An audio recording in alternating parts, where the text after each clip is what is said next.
गहलोत जी, कोनी मिले vote ji.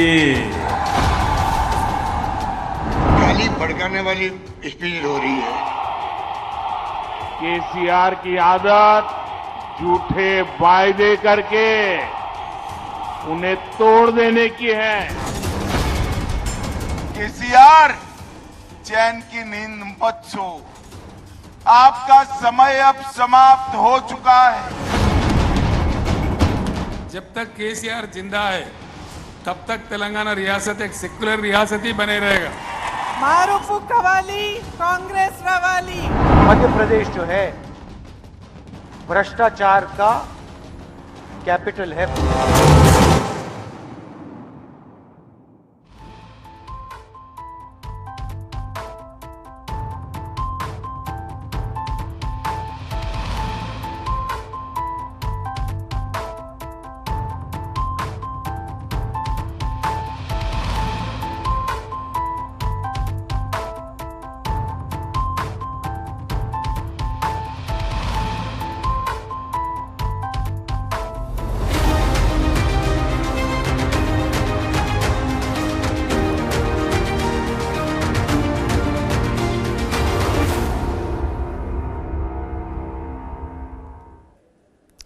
Welcome to News9 Mediaverse, and you are watching our election special.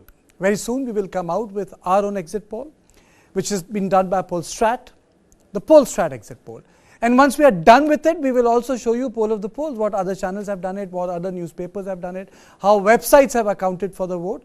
But before that, let me take you through some broad key campaign issues, controversies, some bites, and the figures of 2018, 2019, which is Lok Sabha election, and 2013. And you would know, and you will come to see that how broadly they differ, how things jumped up in 2019, how figures shifted from 13 to 18. But let me take you through some data. Let me take you through some data first. Now, the first is the mandate 2023 X factor. Is BRS impacted by PM Modi's statement that KCR wanted to join BJP? This is one big takeaway for our Telangana story. Is it going to shift the Muslim vote? That's the most important aspect of this assembly election, apart from the focus on the gig workers, apart from the message which Sonia Gandhi said. A lot of said Sonia must message had come, but this is important. Did lack of pilot Gehlot truce hurt the Congress? We will let you know. We'll account for it. The numbers will be out soon, but this remains the defining feature of Congress Rajasthan campaign. Then how did high women voter turnout impact Rajasthan polls? A lot of people say that high voter turnout means it's going to help BJP. If that is true, then what about the Congress party? Is it going to be the same thing like Ladli Behna factor in Madhya Pradesh?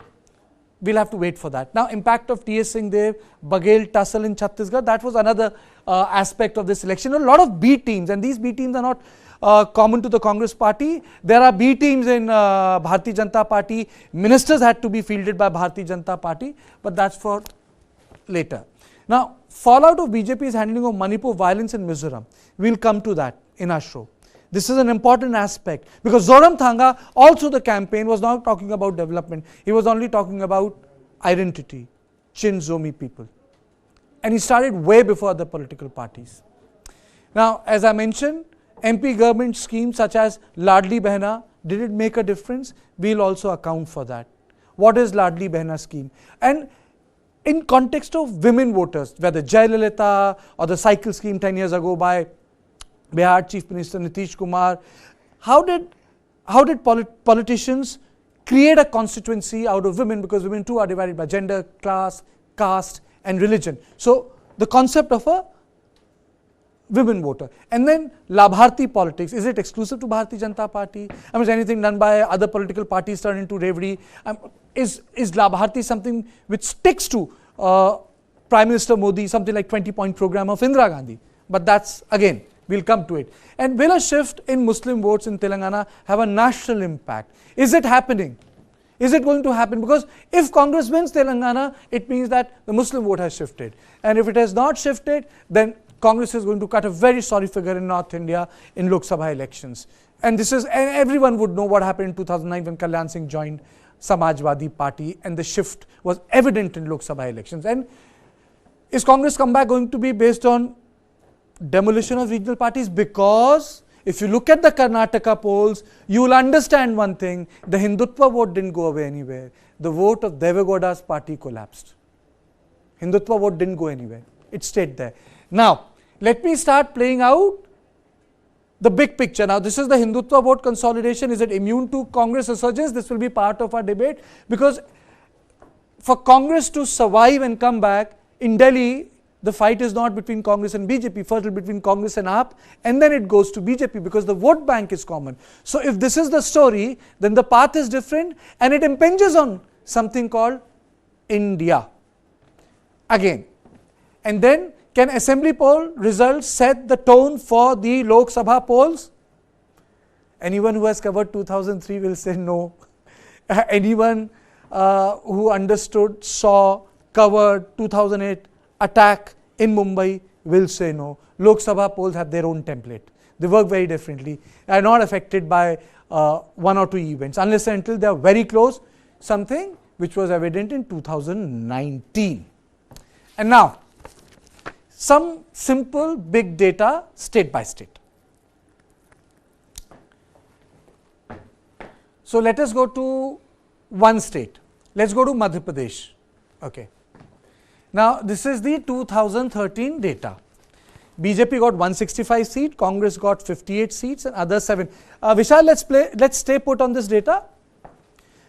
It's a complex state, it's a big state. You know, you have this part is called Chambal, Bhind, Morena, Datia. This is called North Nimar, this is South Nimar, which is basically Mandu, a beautiful hill station. Then this is tribal, this part is tribal, basically known for its Kadaknat variety. It has got a GI tag also. Then you have got Bundelkhand. Let us go back to yes, Madhya Pradesh. Then this is part of Bundelkhand. This is Bundelkhand, then you have Madhya Bharat and Mahakaushal. So, if you look at this data, except some parts in Chambal, BJP did very well in 2013. Let's change it. So, this is Madhya Pradesh in 2013. In 2018, Congress did well, but in the areas like Satna, Rahul Singh, Arjun Singh's son, they didn't do well. A lot of people said that maybe Suresh Pachari, Rahul Singh, they were not on the same page. They lost this entire belt. This used to be the Sindhya's den in Congress. They did very well, Shehpur, Morena, Bhind area, but this is the battle. And even before the election started, the DCC presidents who had defected to BJP, they started to come back. So, well, that is important. This is influenced by Rajasthan, because that's where in Rajasthan is the tribal belt. This is the tribal part of it. This is influenced by Maharashtra. So, yes, Congress did well, but it did not do well enough to break BJP's confidence. It didn't shatter BJP in election. That is why BJP came to power. Next state, please.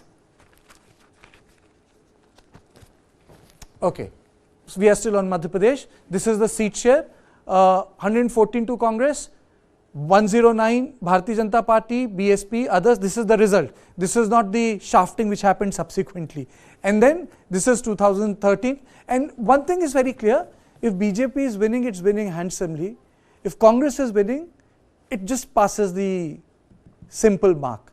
So you will notice that in Rajasthan also.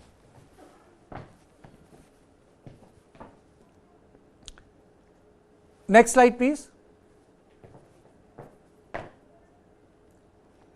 And if you look at this, before we play the next slide, okay, the Rajasthan has come.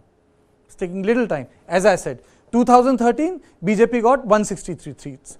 2018, BJP got 73 seats. But if you look at Congress, 13 it got 21 seats, Congress got 100 seats. So, a lot of people would, I still recall, when I was reporting 2018, people said the Congress is going to sweep. But the last minute campaign which was done by Bharatiya Janata Party, it made their defeat tolerable.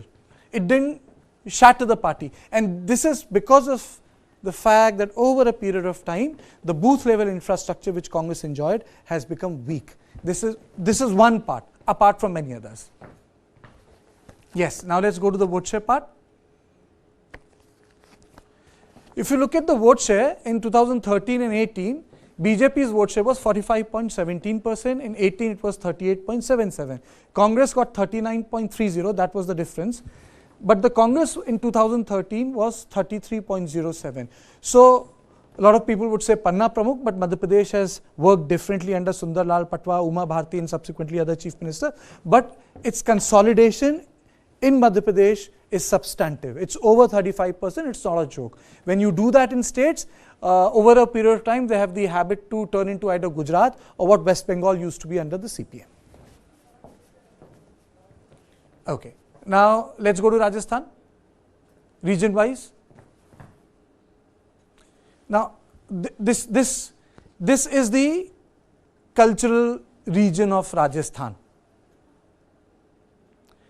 And this is the breakup on the cultural regions, you know, way before the borders were drawn after our independence. So you had Marwar, you have Mewar, you had Mewat, you have Bundi, you had Jaipur. Next graphic, please.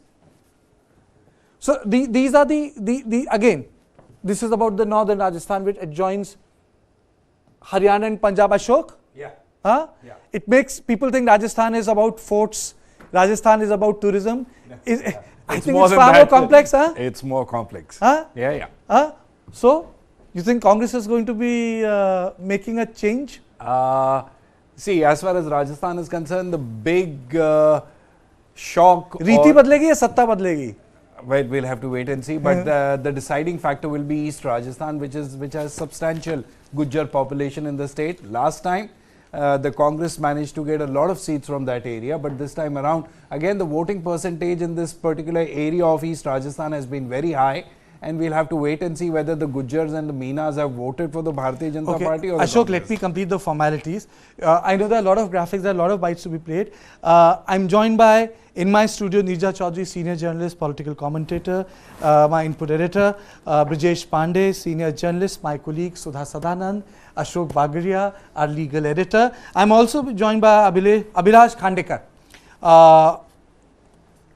And I'll also be joined by Deshdeep Saxena subsequently. And this will be our panel for some time. We'll be joined by other people also, state experts. And what we have ensured in this coverage is that we have tried to get people who have actually reported the states, who have worked there. And I think that's going to impart a special flavor. Nija ji, this time when you travelled in Madhya Pradesh, did you see any difference in context of sort of a fight back which Kamal Nath and Digvijay Singh were putting up? I didn't travel in Madhya Pradesh, I travelled Chhattisgarh, Rajasthan. Okay, Chhattisgarh, okay. But from what the feedback one got and the conversations. So you cancelled your trip to Madhya Pradesh? Pardon? You cancelled your trip to Madhya Pradesh. You were supposed to go there, yes, to Bhopal. That's right. And to meet Suresh ji, okay. Yeah. From, you know, it was a clear, some weeks ago, as we all know, it seemed Congress will win. Everybody was agreed on that. You talk to ordinary people, those who worked in a pharmacy, housewives, everybody said. Even the BJP walas were saying. Even the BJP walas were saying that they were winning. And slowly the BJP started to make up. And when you talk to people in the last days, the one thing they talk about is Ladli Behna Yojana. Okay. That women have been enticed by this. Really, this is appeal to women.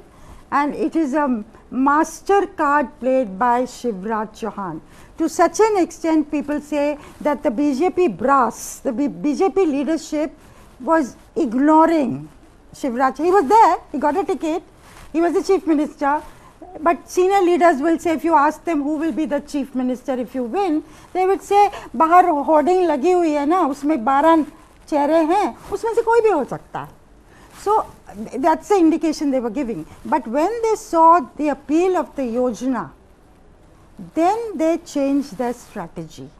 And Shivraj Chauhan became much more, or I would say less ignored.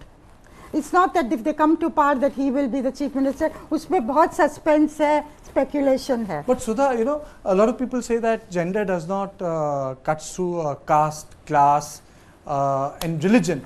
But politicians have tried to create women as a constituency. Mandal showed otherwise. In terms of gender, it didn't really make a difference. It was also evident in Parliament. Not single woman member did anything differently. So, do you think that Ladli Behna in the last throes of the election would create a sort of a special category for Bharatiya Janata Party? I think it can. At least the buzz is there, like Nirja is saying. A similar thing has happened in Telangana as well. If you see, the Congress was a divided house almost 2 months ago. They did not know whether they were coming or going. They were running helter-skelter. Revant Reddy versus Uttam Reddy versus lots of Reddys were there. Suddenly you see coming together, coalescing as it were. And one of the reasons is the Hawa in Karnataka, the way the wind blew, the Shakti, which is free ride for women. And for women, it's a big deal. And in their manifesto, instead of 5, in Telangana, now they said take 6. And one of them is, of course, what they are giving the women. And let me tell you, if you can actually attract the women voters, it has a large impact on the elections. Come what. It has been proven. It was proven in Bihar at one point. Correct me if I am wrong. It was proven in Uttar Pradesh. When Bihar for sure. It has proven. And in Telangana, suddenly you ask the women, and I am saying religion notwithstanding, they are saying they are going to give this to us. And if you ask them, but even earlier government, KCR Garu gave you this. He said, yeah, he did, but it never got delivered. So anything which is fresh, which they think will be of use to them and also to their daughters, sisters, mothers, I think it works. Well, I agree with Nirja ji on one point that when the entire talk about polls started, I think the Madhya Pradesh was the maximum divided house as far as the BJP is concerned. And there was a massive infighting which was going on, and I can say it on record that very top leadership of the central BJP leadership went on to the extent of saying that I know these people should be actually fighting together, but they will not, and they will ensure that the party lose because their own personal interests are much more, or their rivalry is much more than that they can patch up and look for the betterment of the party. I mean, there's a massive fighting which is going on between Narendra Tomar and Jyotiraditya Scindia versus the rest of the leadership, Shivraj Singh Chauhan versus rest of the gang, and so much so that the Kailash Vijayvargiya almost went on to say openly that I didn't want to fight. It's like I'm too old to go and beg for votes and all, and I thought my son will go. See, the Ladli Behan Yojana, I would not say that it's going to be a clincher, because I honestly don't comprehend that how one scheme can in 50 days or 15 days or 20 days can turn the entire election upside down. Honestly speaking, I don't know. I would love to stand corrected. But I think Madhya Pradesh is one area which has been, where two things have happened. A, BJP has forced the senior ministers to walk the talk. So now you have a Narendra Singh Tomar fighting election. Imagine if he loses that election or is barely able to scrape through, what it will dent his seniority, posture, standing. And second thing is that the other thing which I completely agree is that the Shivraj Singh Chauhan, which for first month and a half was treated as pariah in the party. Nobody was willing to even stand next to him. All of a sudden, that hate quotient lessened down quite. The resurgence of Mamaji. Mamaji's come back. Huh? Okay, Karthikeya, one thing. As long as we are on the issue of gender, let me tell you, in Rajasthan again, the women voters are going to play a very crucial role as to who comes back to power. Now, this time around, Rajasthan, the voting percentage of women in Rajasthan has been substantially higher. In some areas, even the number of women who have voted is higher than that of men. And let me tell you, at least in I think 80 to 90 assembly constituency, the number of women voters is more than that of men. Another thing is that Rajasthan traditionally has generally seen the turnout of women voters to be less, but increasingly what we have been seeing after 2005 is that suddenly the number of women voters who are coming out and voting is pretty high. And this time around, we have Ashok Gehlot and we have the Bharatiya Janata Party, who Bharatiya Janata Party wants to be a part of the cycle where for one 5-year term the Congress comes to power, the another 5-year term the Bharatiya Janata Party comes to power. So it wants to ride that cycle, it wants to come back to power. But here what Ashok Gehlot is doing is that Ashok Gehlot in his term had this Grah Lakshmi scheme. He's also promised the women in this state to deliver LPG cylinders at rupees 500. And on the other hand, the Bharatiya Janata Party too seems to have raked up the issue of women's safety in the state. So it will be very interesting, Karthik, at the end of the day, that probably, at least I can say safely for Rajasthan, that it will be the women voters who will decide the fate of Congress or Bharatiya Janata Party in the state. Okay, now before we forget, there's also one election where people voted today, and that's Telangana. We are counting for Chhattisgarh, Rajasthan, Madhya Pradesh, Mizoram. Let's go to Telangana. We'll account for Mizoram also. We'll account for Chhattisgarh also. This is 2013. This is 2018. This 2018 is very important. In 2018, there was a complete sweep, and this sweep showed the dominance of Telangana Rashtra Samiti. Then it's BRS now, but then TRS won. Then it became BRS, and Congress had a lot of problems. Let's play out Chhattisgarh also. Let's go to Chhattisgarh also. Before we start pulling out our data, let's play the Chhattisgarh also. 90 seats. This is 2013, 49, 39, 1-1. So at that point of time, that was the domination of Bharatiya Janata Party. 3 terms straight Raman Singh had. But in 2018, Congress swept. So the entire BJP came down like house of cards. Neeraj, why did this happen? Why did BJP collapse in Chhattisgarh? Unlike Madhya Pradesh or unlike Rajasthan, in Chhattisgarh it just went away in 2018. Why? I think, if you recall the corruption charges that were very rampant against Raman Singh's government, and anti-incumbency at its peak, and the Congress played its cards very well with Bhupesh Baghel and the leadership of the Congress uniting. Of course, there was a big fight once they won on who would be the chief minister. First there was to be 4, then it became 2, that it will be shared between Bhupesh Baghel and T.S. Singhdev, and then of course Bhupesh Baghel had has the first chance, and as always happens when there is a rotational arrangement, the person who gets it first is the one who does not give it up. There hasn't been any incident where the actual rotational thing has happened. So Chhattisgarh, if I remember right, but where the BJP faulted is in the last 5 years, Raman Singh and the top leadership of the party just disappeared from the radar. People did not see them, and a lot of people talked about this. It's only when the tickets were distributed that Raman Singh resurfaced. Okay, now before I go any further, let's play out the couple of bites we have got from Telangana.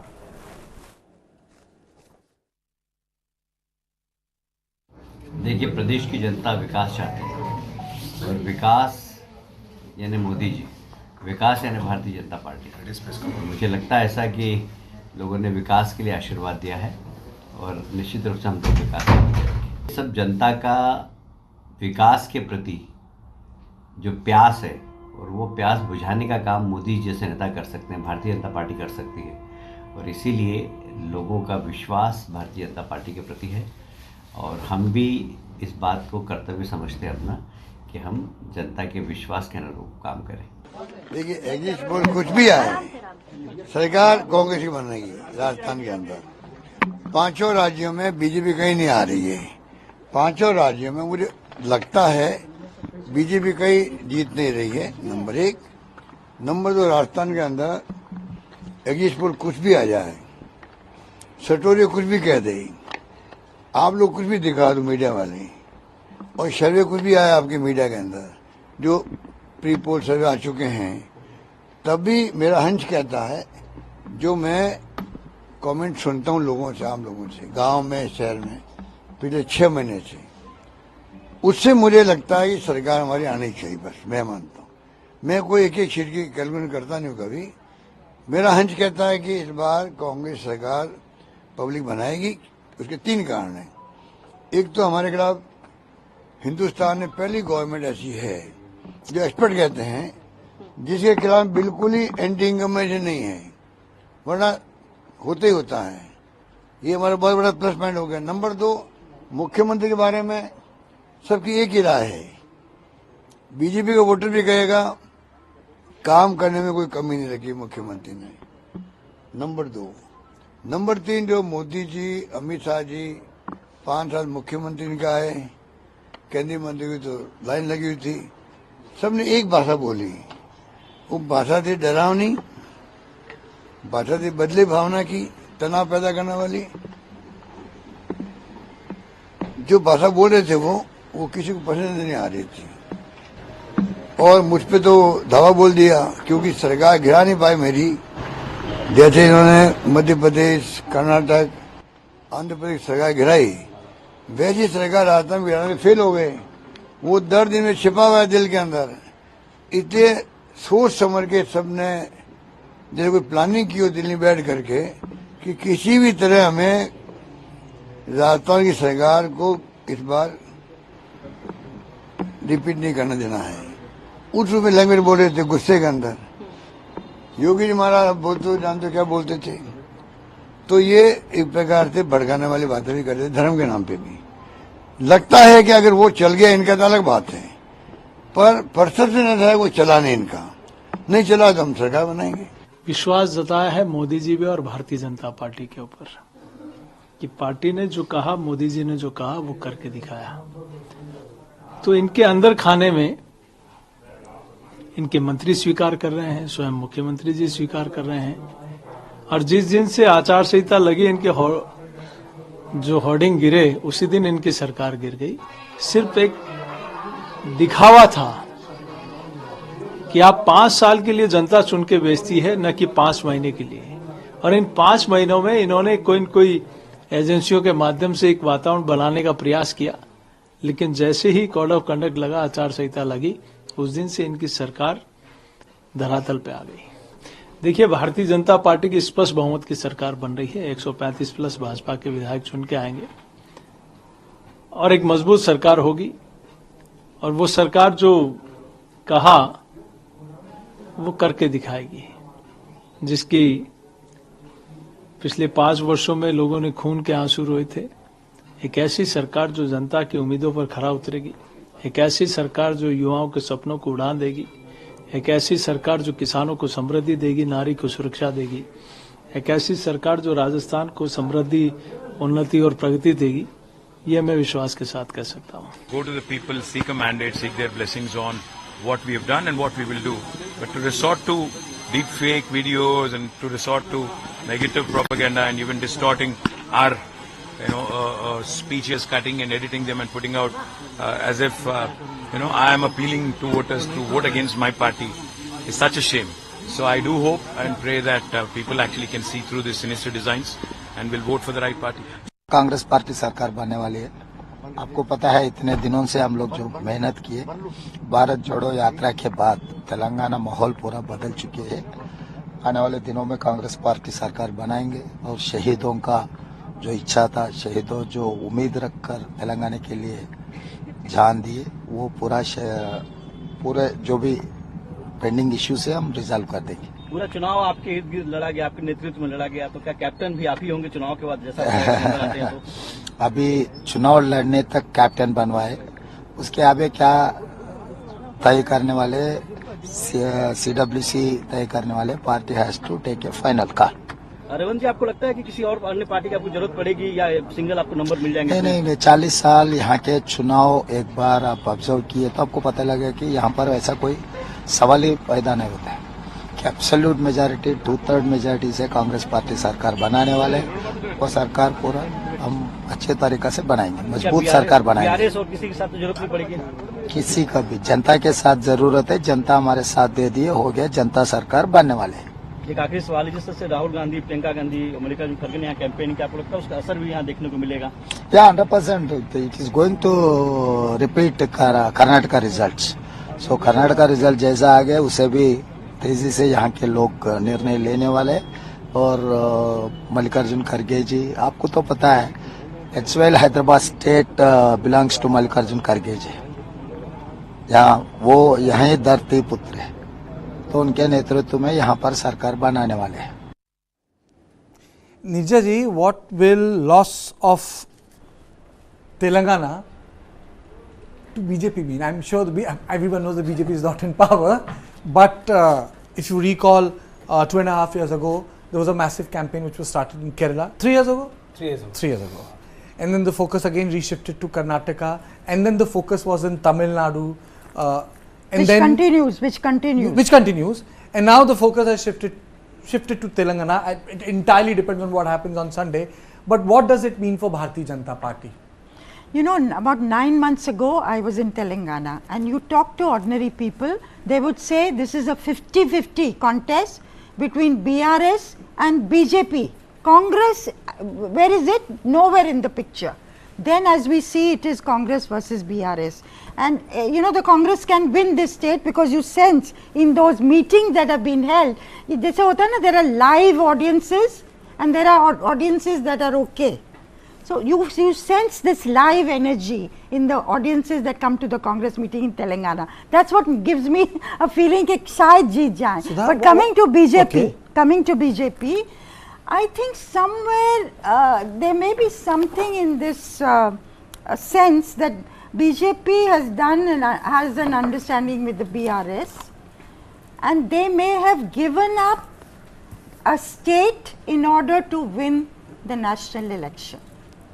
You know, that may be happening in other states also, but let's leave this to BRS, let them get this, and they in turn will support us in the Lok Sabha election. So whether, you know, like the DMK and Anna DMK at one time did with the Congress after the 60s, is the BJP doing a similar thing now vis-a-vis some states? Now, if the Congress gets back here, then that is a huge gain. That's, you know, the South looking at the Congress, and that means that's also a setback in that way for the BJP. Okay, but Sudha, what made Congress come back as a force in Telangana? Karnataka. Telangana. Karnataka. Karnataka happened. Karnataka. Karnataka. You thought I was that was the injection? I thought you misheard me. No. Karnataka. Well, that was a good one. You know, I was surprised. I thought maybe I was not audible. Karnataka happened, and suddenly the Congress cadre, and it's not just the Uttam Reddys of the world or Revant Reddy, but the district level cadres, they were very excited about this whole thing. It was like somebody had injected them with newfound energy that if you can do it there, you can as well do it here. So I think, and BJP, let me add, did some kind of blunders. First of all, I have been saying this regularly on my shows, and I have been covering now only Telangana for the past 2 months now, Vijesh, only Telangana. You know, I've been saying BJP has signed out of this election. They are very clear. Please see that they saw to it that they remove Bandi Sanjay, you know, who's from a backward community, and they got in Kishan Reddy only because of Karnataka, because they wanted what is called a pan-Telugu, pan-Telangana face, rather than somebody who goes hammer and tongs on Hindutva, which Bandi Sanjay did. First blunder, but the blunder is very, very deliberate. वो गलती कर रहे ताकि वो 2024 जीतें. ये तो इस तरह ही है कि let's run. Well, I would add two things, you know, here. I honestly see, I have never seen BJP behave the way they behaved in Telangana. You know, there was a massive southern surge, which the term which was coined, and it was fed to all of the commentators, journalists and everyone that, you know, we are going big and gung-ho about southern. It started with Amit Shah's, you know, Padayatras in Kerala, which didn't materialize much gain for them. But in Telangana, they were very serious. You know, they held their first national executive there in Telangana. Then, you know, later on there was inter-party fight and all, factionalism. Then Prime Minister and Amit Shah, you know, openly endorsed Bandi Sanjay several times. Bandi Sanjay was their calling card because, you know, he was like as in Tamil Nadu, you know, with Annamalai, he's like, he's very combative. He was very aggressive, and, you know, his constant hitting out at you know, OICs and BRS connection, and their performance in GHMC. Kartikeya, which was the biggest turning point, which got the you know, the chatter rolling in favor of BJP, was their performance in GHMC. But all of a sudden, very surprisingly, they removed Bandi Sanjay despite saying that, we want a backward face and all. Why they did that, nobody knows for sure. Because, in 2024, if they have got enough seat, BRS will be more than happy to follow them rather than leave them away. The answer is, Brajeshji, it's because of Karnataka. Karnataka happened. Karnataka happened. And they did not want a shrill and strident Bandi Sanjay. But then how else were you going to make a difference in the state of Telangana? You get say a G. Kishan Reddy. Is he adding firepower to their cadre? He's not. He's adding what is called a semblance of being decent and genteel, which Bandi Sanjay, that's the truth. You have to get, because Telangana, Nirja, and all of us know this, Telangana is 50% urbanized. Telangana may be 50% urbanized, ma'am, but the point is that, this was the reason, they would have asked Bandi Sanjay to calm down. In Tamil Nadu, the guy, the AIADMK went and met Prime Minister Narendra Modi. They went and met Home Minister Amit Shah, saying that your guy is talking too much, he's insulting our leaders, we'll walk out of this thing. The BJP didn't budge. They said, our guy will sit in the same room along with your side, and I'm not going to back out. So what made them change their strategy in Telangana, which they don't want to forego in the state of Tamil Nadu? Okay, we have left one state. I think we have to be just to northeast also. No, but one state can't be just Telangana, because what happened in the surrounding states also impacted what happens in the state of Telangana. But before Karnataka happened, before the election in Karnataka happened, Kartike, it's worthwhile to remember that more than 10 Congress leaders joined BRS on one given day. Correct. What happened is the second Karnataka result came out, it was arrested with such alacrity that it was surprising for most of the political watchers and commentators. So we cannot limit it to Telangana without discussing Karnataka. One needs to know how strong Karnataka, or how strong Congress was in Andhra Pradesh. If anyone would have covered the election of 2004 and 2009, I mean to say, it was Congress party, YSR Reddy, his rural ambulance services. I mean, so all the big leaders you knew, they were all from the Congress party. Then there were a couple of leaders from TDP. But the exodus, the internal hemorrhaging which happened because of TRS, and one by one when they started to leave Congress party, and it actually peaked in 2012 and 13, wherein hordes they left, because there was a blood fest which was taking place. Half of them, the people who had stakes in power had TV channels, some had powerful websites, some had online channels, and anyone who had covered North Block or South Block would know that you had one national media block, and then you would have the Telugu block of 20 cameras, and the only question they would ask at that point of time was, will there be a Telangana or not? So, the sort of loss which Congress had undergone, the comeback in itself, in whatever form it is, we'll come to know, is tremendous. If in terms of campaign, in terms of the sort of the public appreciation it has received, because in couple of elections Congress couldn't even campaign, like Gujarat, there was no campaign, and the campaign in Himachal Pradesh, if you recall, was a silent campaign. There was nothing to report. Restricted only to Priyanka There was nothing Gandhi. to report on except the prices in apple orchards. No pun intended. Let's show Mizoram. First, let's show Mizoram, and then I'll share you the data of Madhya Pradesh exit polls. That has come. Mizoram. It's a small state, but it's an important state for one simple reason, because one, there's a problem in Myanmar. Myanmar army, I'm not saying Myanmar government, Myanmar army has lost control of its northern borders with China. The Rakhine state and the Chin state, they're not in control. Secondly, there's a migration that has taken place from Manipur. So you have an ethnic issue also. Zoramthanga is no other politician. He was secretary to Lal Denga in 1987 when the Meso Peace Accord was signed during the tenure of Rajiv Gandhi. And he went on to become the chief minister. So he's a strong man. So even if you have noticed, he has given bites. He has said things like, I was in Bangladesh and I was in some other countries when the agitation was taking place. So he's sort of a hard, tough politician. And then after 97, 2007, 20 years, the election was fought on ethnicity. It was not fought on local issues. So Mizoram is a different state. So MNF is a powerful organization. Congress was in power, but Congress, like Mizoram and like many other states in northeastern part of India, bled. Defections took place. The size came down because BJP expanded in some areas like Nagaland, some areas like Mizoram, and in Meghalaya, regional outfits have survived. Now, let us come to the exit poll. The first, and we'll go to Madhya Pradesh. And let's play out the number. So the number is out. This is done by Polstrat. So this has been done by Polstrat. The exit poll numbers are out. This is Madhya Pradesh. Seat share, Bharatiya Janata Party 106 to 116, Congress 111 to 121, others 6. Vote share, Bharatiya Janata Party 43.3%, Congress 45.6%, others 11.1%. Now any other graphic will show will be in context of Madhya Pradesh. Neerja ji, your opening comment on the data given to us by Polstrat. It is very close, as we see 106 to 116, 1112, 121, but Congress definitely in the lead. This is a very believable scenario. Believable, yes. Because you see, if Ladli Behna Yojana has helped the BJP catch up, but it's quite likely that the Congress stays ahead. Now, what was worrying was the stories that were coming from the Congress that there was internal sabotage done in the party. That also in the last week or 10 days, one kept hearing. But a lot of people said that Digvijay Singh and Kamal Nath didn't campaign the way they campaigned earlier. Oh, they didn't campaign together.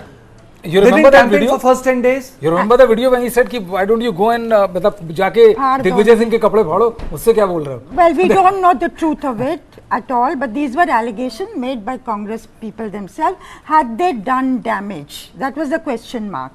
But otherwise, as we said, normally they should have won. The Ladli Behna Yojana certainly has worked for the BJP and helped it to catch up is the feedback. But that they stay ahead, just ahead. Suppose it becomes a scenario of 113-14 versus 111-12, you know, this kind of a thing. What is the BJP going to do? Will it repeat the last, last time's I'm also joined by Abhilash Khandekar and Deshdeep Saxena. Mr. Khandekar, if you we'll put that data up, there is another aspect of this data, Mr. Khandekar. For Congress party, if you look at the gender vote share, 48% males voted for Congress, 43% women voted for Bharatiya Janata Party, 39% men voted for BJP, and 47% women voted for Bharatiya Janata Party. So more women have voted for Bharatiya Janata Party in Madhya Pradesh. Correct. So I think this is the direct impact of the Ladli Behna scheme, under which 1250 rupees were being given to the eligible beneficiaries for the last 3 months. And BJP, after about 18 years in government, has been banking only on this Ladli Behna scheme to come back to power. That is something really surprising for us, because they have been ceaselessly talking about good governance all these years in all the states.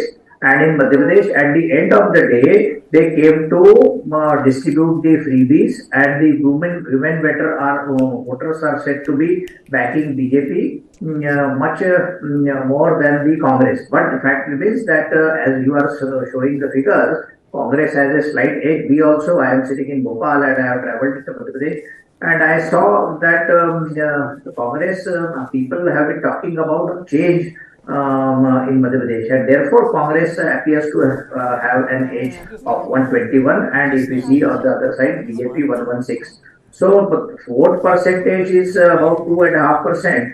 Last time when they lost power, BJP, it was just about 0.5%, and 5 seats different. So what Nirjani is also saying, Congress appears to be having, is coming close to forming the government in Madhya Pradesh, perhaps. Okay, Mr. Saxena, your opening comments on the data which is there? Your opening comments, sir? I second Nidra ji. This is very believable, and it shows that Congress is having an edge over BJP, which people have been saying right from the beginning, to run up to the election. Everybody who was saying that Congress is having an edge over BJP, all the surveys were saying the same thing, that Congress would have an edge over BJP, and your exit poll result is also saying the same thing.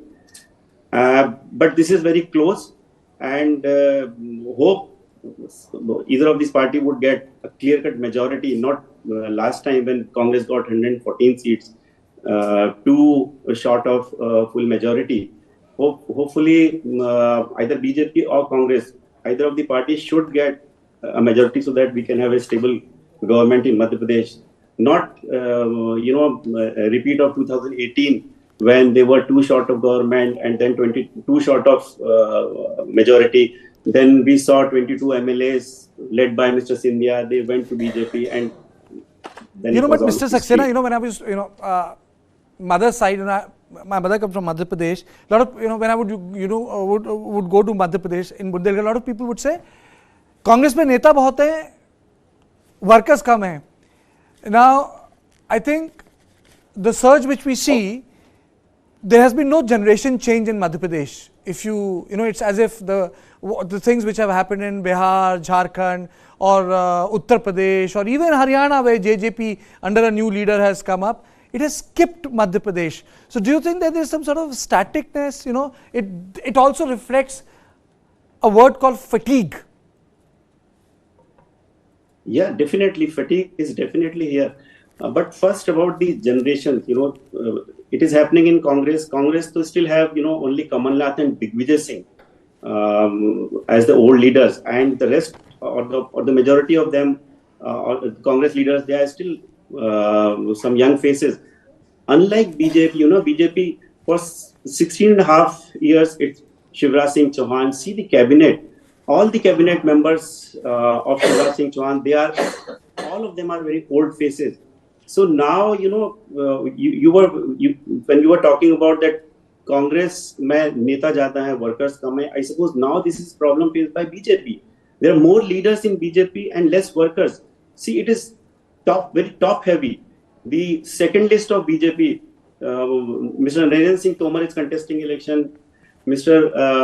Phaggan Singh Kulaste is contesting election, Parag Patel is contesting election. All of them are union ministers.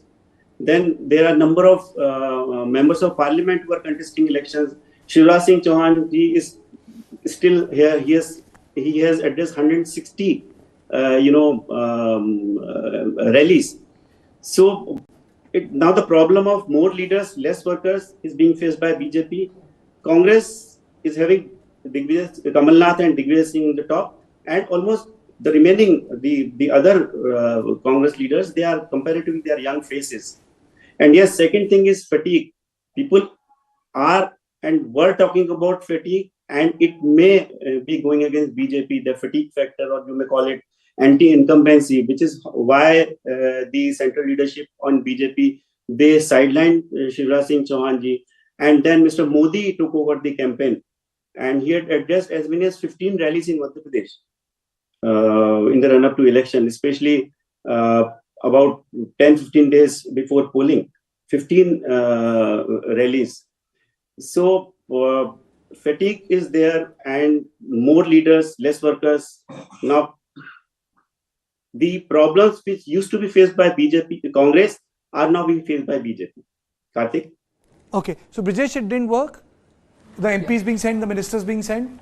Doesn't look like, but I think, if they come up with this number, that'll be a victory of sort, because when you have been in power for such a long time and you are this close to power, I honestly don't see Congress forming a government, because it's a very it's a very wafer thin margin, but very wafer thin. But it also tells you one more thing, Sudha, that with lesser number of votes, there is greater seat consolidation. Right. Even if you recall the rise of Bharatiya Janata Party in 1990, if I'm getting the correct numbers, Bharatiya Janata Party got, I think they had 12.3% votes in Lok Sabha, but they got 90 seats.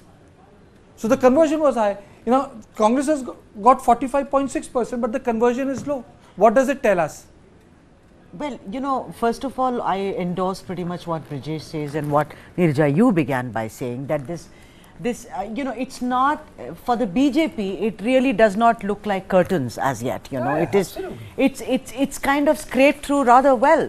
Because, we were saying that Shivraj Chauhan is completely ignored. They did a Yadurappa on, him. and much like what they did on Vasundhara Raje in Rajasthan, you know, completely sidelined him. But I see, and also that there is fatigue, there is ennui, people are not interested, they are more interested in, you know, a change, which is of course a constant. And a truckload of anti-incumbency. Anti-incumbency, and also these skirmishes which kept, you know, internecine war which kept. So I think that, you know, BJP has really not done badly for itself at all, you know, so far as Ashok. As far as Madhya Pradesh is concerned, it's basically when the elections were announced, it was given in that the Congress would come back to power, and the BJP will really have to claw its way back if they have to hold on to the state. And then we saw there was a low for the BJP, and then suddenly we saw the entry of the Bharatiya Janata Party bigwigs who swooped down on the state. And basically another very important factor they tried to do here was that they did not announce a chief ministerial candidate. It was Prime Minister Narendra Modi who was projected that as the face, that he is the party, Modi is Bharatiya Janata Party and Bharatiya Janata Party is Modi. And only on that basis that they did the election campaigning, and at the end, at the fag end, as this Ladli Behna Yojana, probably that could have also played a role for the BJP doing well. But Neeraj, a lot of people were saying that it's not BJP which is losing, but it's the chief minister. Is it really possible to make that distinction? I think it's very difficult to, you know, make that distinction, agreed. But what makes me wonder, you know, how much did Modi factor give the party that final push in the last, as always happened, in the last days or the last He may have just arrested the fall. And you know, suppose if I look at all the three states, 106 becomes say 109 and 10, and that Congress tally a little lower. BJP will cobble together a government. They will go on the rampage. Same also here. We're not yet into it. At the other states, can the BJP actually, you know, Samdam, Dandabhe, Jod Tod, actually form governments in these states? Also, I wanted to ask you, Brijesh, sorry to interject. I wanted to ask you about the entire Hindu. We're not talking about the H word as yet. You know, the soft Hindutva adopted by Kamal Nath, Hanuman being his, you know, his Kul Devta, and going to, and also this party, of course, you know, they spoke about Sanatan Dharma, like, I think, you know, the South gave them a reason, Udayanidhi Stalin. Yeah, imagine, they ran with it. Remember? These are the figures I honestly don't see BJP. But you know, this was one thing, you know, this is a question for all of you, then I'll go to Mr.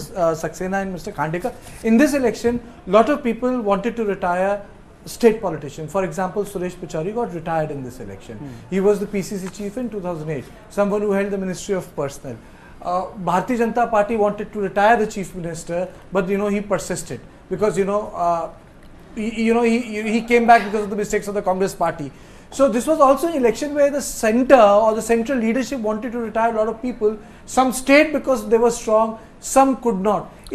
I think barring Gujarat, which is the bastion of Prime Minister Narendra Modi and Amit Shah, and for donkey's years now, 2023 will also be remembered, if these figures hold true, will also be remembered as not BJP getting rid of other politicians, BJP not being able to get rid of powerful regional satraps. What they did to Yadurappa, they had to, like, you know, make a complete U-turn, which was very embarrassing for the party, yet they did it, appoint his son as now Vijendra is back. Yeah. Vijendra is back. Second is Shivraj Singh Chauhan. He was isolated completely. I don't think it was Shivraj's idea to send Narendra Singh Tomar and to send, Prahlad Patel and everybody down to campaign, and he was completely isolated. And from there, he made a comeback where, 90% of the conversation, Neerja ji, Sudha or Ashok or you had was Ladli Behan Yojana. So it is very clear that they have not been able to get rid of Shivraj Singh the way they would have got into. Same is the case with Vasundhara. Yeah, and also, I think the overarching central tentacles met its match in 2023. Also, they don't regret the fact that the way they sidelined Bandi Sanjay and said, go fight an election, get busy with that. Do not come here. We'll have to wait and see, because that's going to come back to bite them in a major fashion. Okay. Mr. Saxena, very quick comment that those who were sent from the national politics to the states, senior leaders, ministers and MPs, partly was if they manage to bolster the prospects of the party in the state, well and good. Even if they don't get them out of the way from the national scene, they want to bring their own leadership, younger leadership in the 2024 election. I think I read it that way. Okay, okay. Mr. Deshdeep Saxena, if you look at the vote share, Congress is like substantially ahead. Can we, Vishal, can we play out the 2013 and 2018 just to check the vote share? This is the exit poll vote share. Let us see the exact vote share of the earlier election. 2000, this is the number. Let's play the vote share. Let's play the vote share. So 2018, the vote share was 40.89. And 2013, Congress was 36.38, BJP was 44.88, 41.02. So there is a uptick. There is an uptick. Let's get the exit poll data back. So there is an uptick. Both of them are above 40s, which means people have come out and voted, Neerja ji. Sorry, your question is looking at. I'm saying that there is an uptick. If this is an exit poll vote share, but if you look at the earlier certainly data, there is a the vote share has gone up. People have voted. Absolutely, people have voted, and the vote share has gone up, and people have expressed their choice, come out to express their choice. And the women voter, you know, I say there is a consensus across Indian politics today on 3-4 things. All parties agree on it. Number one, Labharthi. Social welfarism is the way to go for all parties. It will be competitive welfarism. There is competitive religion, and we saw this. BJP has of course followed it for Hindutva for decades, but we saw this being followed by Kamal Nath, by Bhupesh Baghel, under the garb of Chhattisgarh identity politics, and so on. All, even Gehlot, this is what is called soft Hindutva. Third, of course, is the OBC factor, which is going to. Fourth is women. Women are emerging as a vote bank, and every party is conceding that and catering to that. So I think a lot of changes are taking place in our politics, and this 23 elections is reflecting that. Okay. And a reliable vote bank, if I may say so. Women are turning into a very reliable But there's also a difference between this election and the previous one. Mr. Saxena, in previous election, Jyotiraditya Scindia was one of the star campaigners. In 2008, 2013, he was also projected very differently. This time he was in Bharatiya Janata Party. Is it correct for me, going by the general data, that the defection has not made a difference in this assembly election? Is it correct, Mr. Saxena? The defection has not made a difference, you mean to say? No, Congress should have entirely lost the Chambal-Morena belt. They should have done very badly. It should have been like a black hole there. Which is not happening actually this time. It is likely that Congress is going to get more seats there in Gwalior and Chambal region. Why are you saying that they're going to get more seats? You know, when you travel across Gwalior and Chambal, I went around various areas. So you would find that people are talking more about Congress. Then they are also talking about the what had happened in 2018, how people went from one party to another party. And then there is a lot of bickering. You know, what we forgot to talk about during half an hour is the oft-repeated phrases that has been talked about in Madhya Pradesh, that there are so many Bhajpas within BJP, that there is Naraj Bhajpa, there is Maharaj Bhajpa, there is Shivraj Bhajpa. So what is Naraj Bhajpa? Naraj Bhajpa means the BJP workers who were opposed to Mr. Scindia's entry into BJP. Then there is Maharaj Bhajpa, means the BJP faction led by Mr. Jyotiraditya Scindia. And then Shivraj Bhajpa, the one faction which is led by Mr. Shivraj Singh Chauhan. So this element is dominating in Gwalior and Chambal region.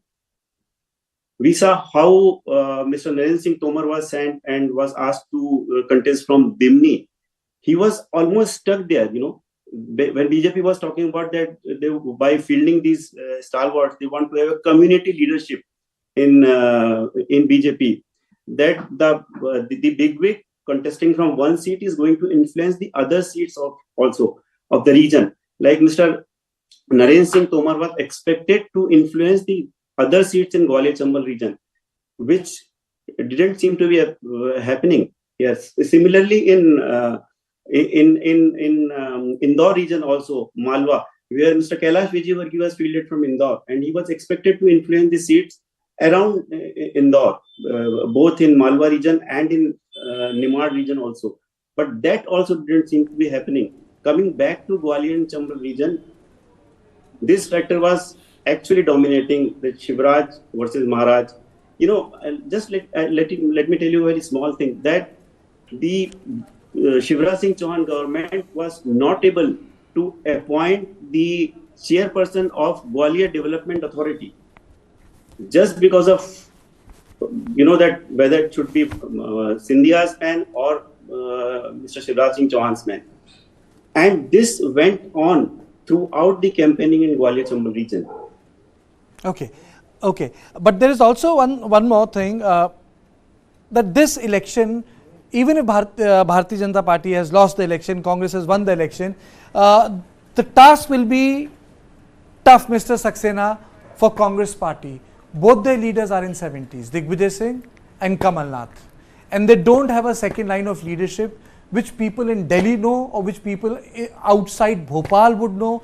Isn't that going to be difficult? At least from 1980 onwards, people knew who the leaders were. You had Arjun Singh, you had VC Shukla. You could have just named any leader and you would say, this gentleman is from Madhya Pradesh. But now, it will be very difficult for anyone sitting in Delhi to name 5 prominent leaders from Madhya Pradesh. If I take out name of Digvijay Singh, Subhash Yadav's son, Kamal Nath, Suresh Pachauri, and then you will say, well, I don't recall his name. Isn't that going to be a problem for Congress party in future? If they don't mint new leaders in the state? It is definitely going to be a problem with Congress, and maybe because, it has been out of power for last almost 20 years in Madhya Pradesh. And then Mr. Kamal Nath came in 2018 as PCC chief. So this is definitely a problem for Congress. There is hardly any organization in Madhya Pradesh when we talk about Congress. Minus Kamal Nath, minus Digvijay Singh, there is hardly any leadership. There is second or third rank of leadership in Madhya Pradesh, but the names are not that prominent. There are people, but you have rightly said, it is a big crisis for Congress in Madhya Pradesh. Nijaji, isn't that going to be a big challenge for the Congress party to create a second line of leadership? I think, you are right. There was a whole host of leaders at one time and so much infighting between them, factional wars. But I think Kamal Nath is the clear choice, and after Kamal Nath, Digvijay Singh's son, Javeer Singh. I see that as the line of the way it will go, it may go. And after all, Mr. Kharge has shown the party president, Congress, a short touch what happened in Karnataka, now what we are seeing in Telangana, the revival of the party. I give a lot of credit to Kharge. I don't know, it's like history repeating itself. 10 years, Subhash Yadav was Deputy Chief Minister, Digvijay Singh was the Chief Minister, and you will have 2 leaders. Well, Subhash Yadav, both the sons are in politics. One is an MLA, one went on to become the MOS in 2009, and Digvijay Singh's son was a minister for 1.5 years. So again, it boils down to the son of 2 powerful politicians. So now grooming तो उसी तरह दिख रहा है ना. Grooming भी दिख रहा है, चॉइस भी दिख रहा है, इंक्लिनेशन भी दिख रहा है, पॉजिटिव भी दिख रहा है. तो चारों शब्द एक साथ इस्तेमाल हो सकते हैं. Now let us play out the exit poll results for Rajasthan. This is Madhya Pradesh. We'll keep our tally on the left hand side, but this is Rajasthan. So in Rajasthan BJP is getting 100 to 110 seats. Congress is getting 90 to 100 seats. Vote share of Bharatiya Janata Party is 41.8%. Congress is 39.9%. Opening comment, Ashok. Well, very interesting figures which we have on our screen. I would say forget Congress, forget BJP. It's too close a call. Look at the others. Look at the independent. They are the ones who will have a final say. If these numbers come true, the independents and the others will have the final say as to who forms the government in Rajasthan. And although I do not entirely agree with these figures, in fact, even if BJP is winning, it's winning by a better margin, or for that matter, even if Congress is winning, the numbers will be much more. Now, why do I say that?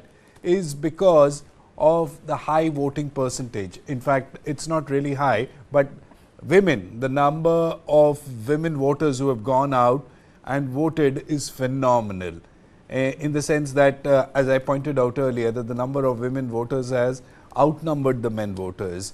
And another very important factor which emerges from as far as Rajasthan is concerned is how the eastern part of Rajasthan is going to vote. Whether the Congress is able to consolidate or stay on with its position or the numbers that it secured in 2018, or whether if there is going to be a change there. If there is a change, it shows that there is going to be a change in the fortunes of the Congress party, and possibly the infighting between Ashok Gehlot and Pilot will lead to the debacle of the Congress party. But so that it also shows that that the Gurjars didn't vote for the Congress party. It also shows that. Yeah, absolutely. But also, I just see that there isn't a major difference like. Ashok. You're saying there's no major difference? There isn't. I don't see it as. Let me give you a comparative figure there. You want to see a comparative figure? Please, yes. Vishal, can you play out that? Because you blink and you lose of 2013 and 2018, for Sudha, just to, this is 41.8%, this is 39%. So vote share in 2000, this is the numbers. I want the vote share one. Play out the vote share one.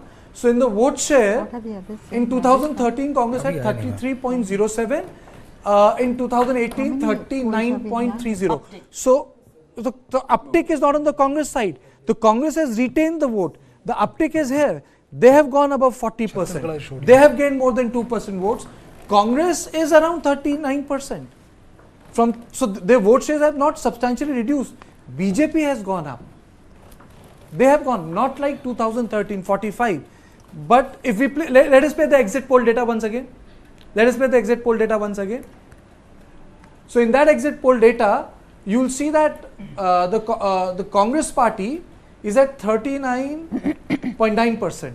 Yeah. And they are at 41.8%. Right. So Ashok, I want to ask you, because of Kartikeya asked me about the Gujjar vote.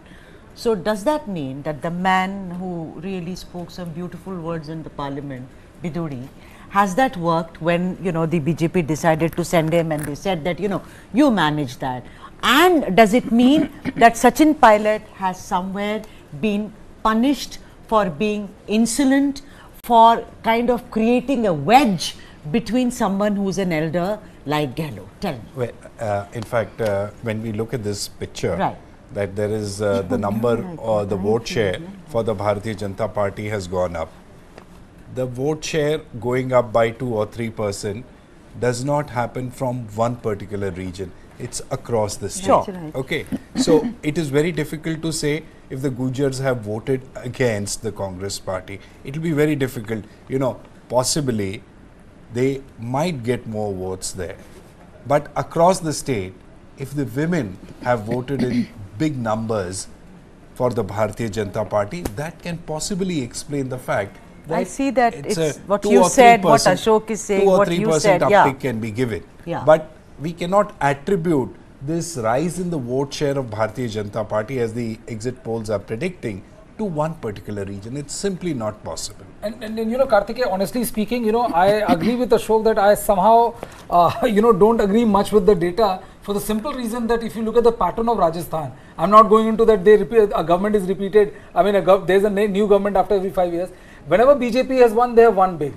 And when the Congress has also won, it's never like, there's a difference of 5 or 10 seats. Okay. It is more than that. And if Congress has gotten 90 to 100 seats, remember in 2018 they won 100 seats.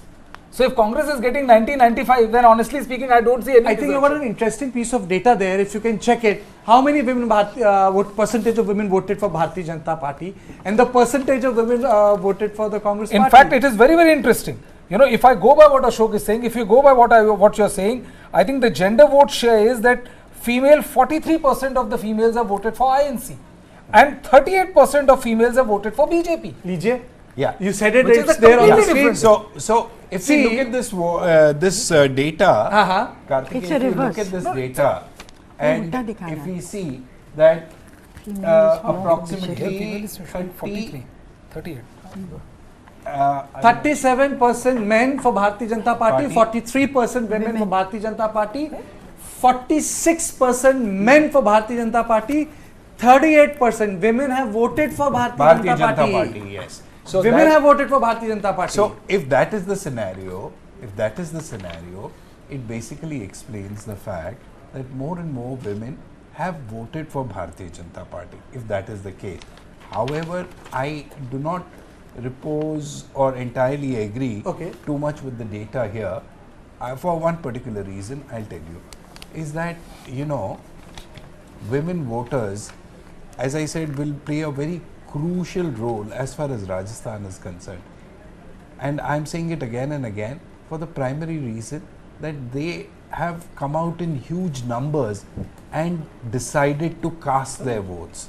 Now here is a state which is traditionally very conservative as far as the women are concerned. The women have not really come out and voted in the past, but in the last 10 to 15 years, everything has changed. So when the women have come out and vote, they will decide the fate of either Bharatiya Janata Party or the Congress and their policies. Okay, I'm also joined by Sunny Sebastian and Rajesh Kasera. Kasera ji, क्या कहना है? याद है आपको हमारी बात हुई थी? जो results आ रहे हैं, can we play out the exit polls again? The main result. Mr. Kasera, what do you have to say about that? कैसा लग रहा है आपको? सही बातचीत हुई थी उस दिन आपसे?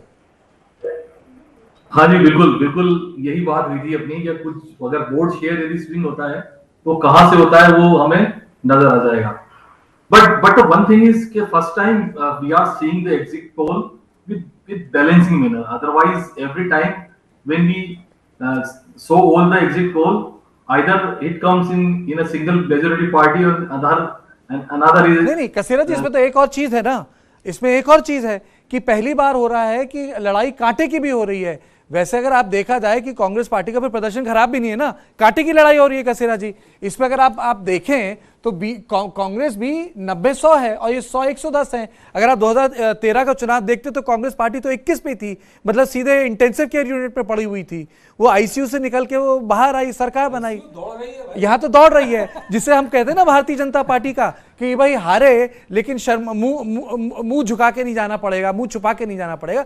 This is like I would say it's like an okay defeat, I would say. Yeah, it is. It's an absolutely. It's an honorable defeat. This shows that the result can go either way. If I can use the same word for Bharatiya Janata Party, भाई चुनाव हारे लेकिन पिटाई नहीं हुई, तो I can also say that for Congress Party.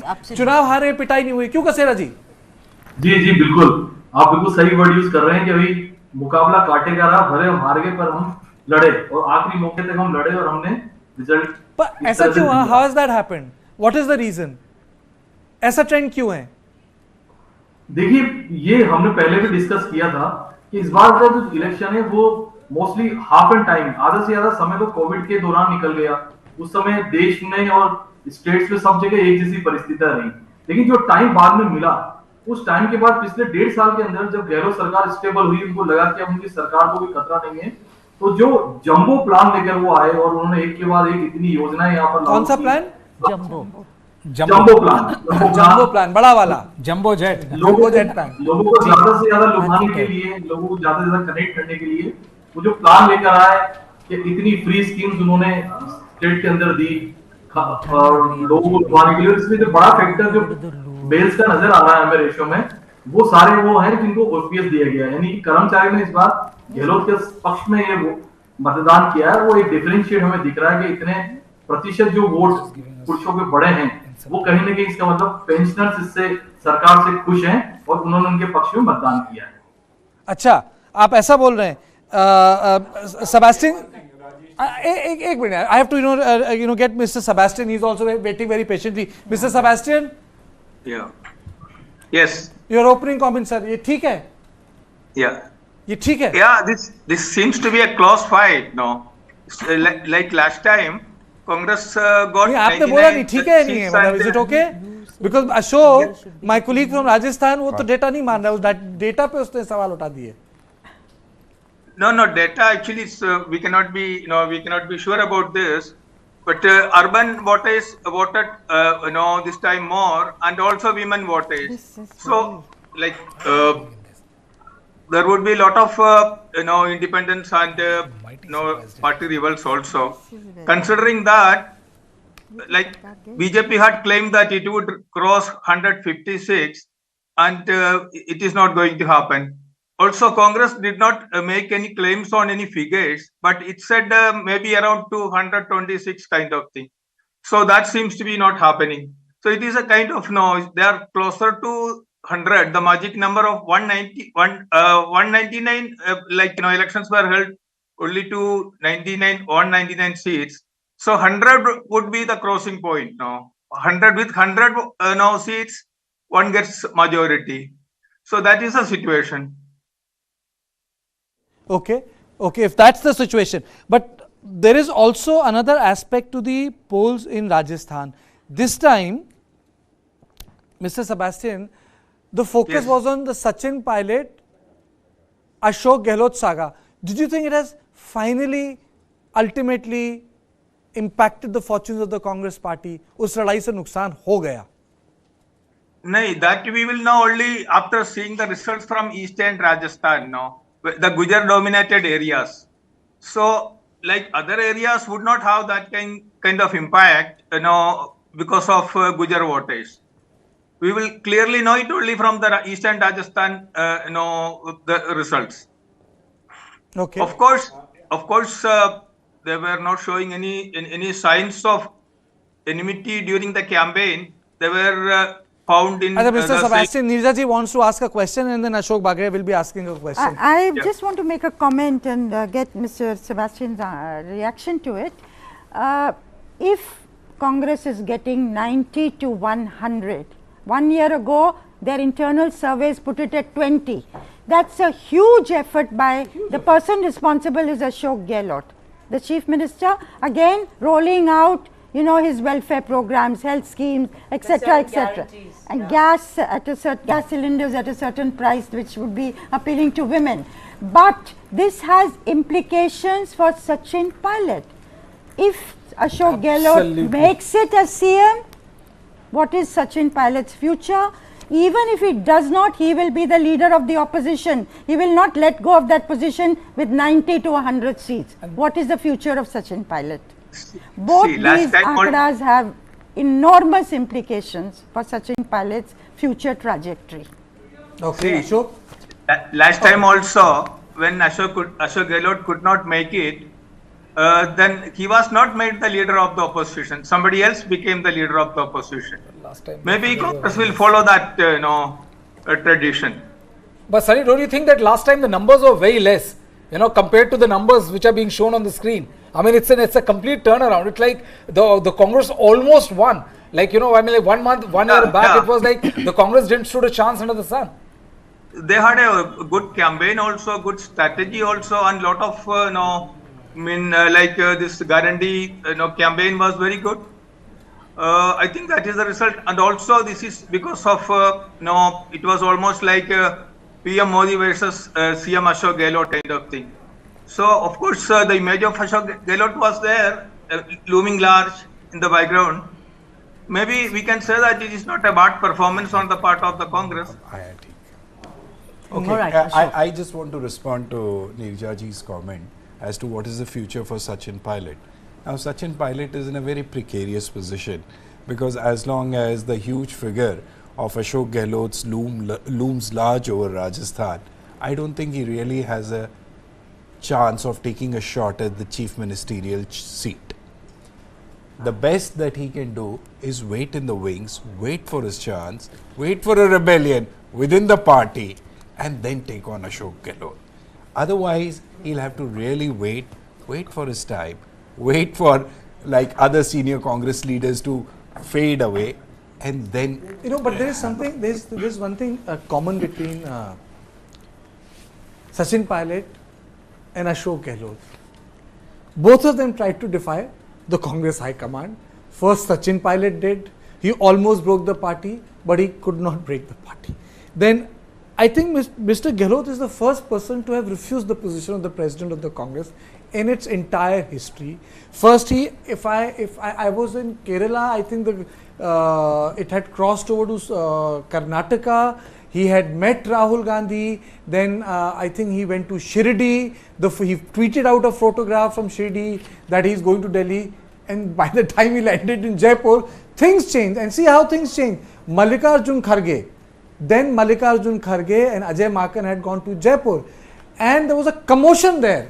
And Ajay Maken had to fight. Ajay Maken could never go back to Rajasthan again. And Mr. Kharge was stunned at the level of indiscipline which was demonstrated in plenty in front of the cameras. And see what how things turn around. Mr. Kharge is probably going on to become the most successful Congress president last 7-8 years. But it's true what you say. Mr. Gehlot took on the cock to snook, I would say, yes, at the high command and got away with तो it. दोनों ही suspect है ना? नहीं, but the thing party is also, loyalty में तो दोनों ही suspect हो गए ना? But this also shows how ignorant the party was of the ground reality. You know, with barely a couple of states, your political premium at its lowest ebb, and here you are trying to dislodge a popular chief minister who had majority, in fact like 3/4 of MLAs supporting him. Correct. You wanted to dislodge him from there. नहीं तो उससे पहले पंजाब में they had done the experiment. They had done the experiment with Mr. Captain, and Channi was appointed. Captain case was a different case. Ashok Gehlot case is a different case. See, Captain case is a different. In Rajasthan, Ashok Gehlot had support of almost the entire team. Okay, wait a minute. Entire team. I mean, you know, they could never. You know, I read an article. He managed to outmaneuver. I read an article. Kasera ji, I read an article. I think couple of weeks ago, and I think the gentleman travelled in some part of Rajasthan, and he said कि the word he heard was Delhi को आंख दिखा दी. Did it work in favor That's of? right. Well, that has gone in his favor, you know, amongst the people. कि दिल्ली को आंख दिखा दी, मतलब बिल्कुल सरकार को दिल्ली को आंख दिखा दी. Did it work for Ashok Gehlot? Kasera ji, did it work? I don't think so. मुझे नहीं लगता कि ऐसा कुछ हुआ है. देखिए, अशोक गहलोत इस समय पूरी कांग्रेस के अंदर is the best and the supreme leader in entire Congress right now. जिसमें आप मल्लिकार्जुन खड़गे को भी ले सकते हैं. Whatever the major name who was representing the Congress from national level, he is the most intelligent, most influencer and most endeavor person of this Congress actually. So he knows very well that when the government will repeat and the high command would try to replace him, definitely he will already work on it, and if the government will repeat, Ashok Gehlot will be the chief minister. अच्छा, एक सवाल है मेरा राजेश जी से. राजेश जी, अगर हम ये figures देखते हैं हमारी स्क्रीन पे जो दिखा रहे हैं कि एक कांटे की टक्कर है राजस्थान में. अब हम कहते हैं कि छोड़िए भारतीय जनता पार्टी और छोड़िए इंडियन नेशनल कांग्रेस, कांटे की टक्कर है. अब ये बताइए, करीब 15 से 20 इंडिपेंडेंट और अदर कैंडिडेट्स जीत रहे हैं.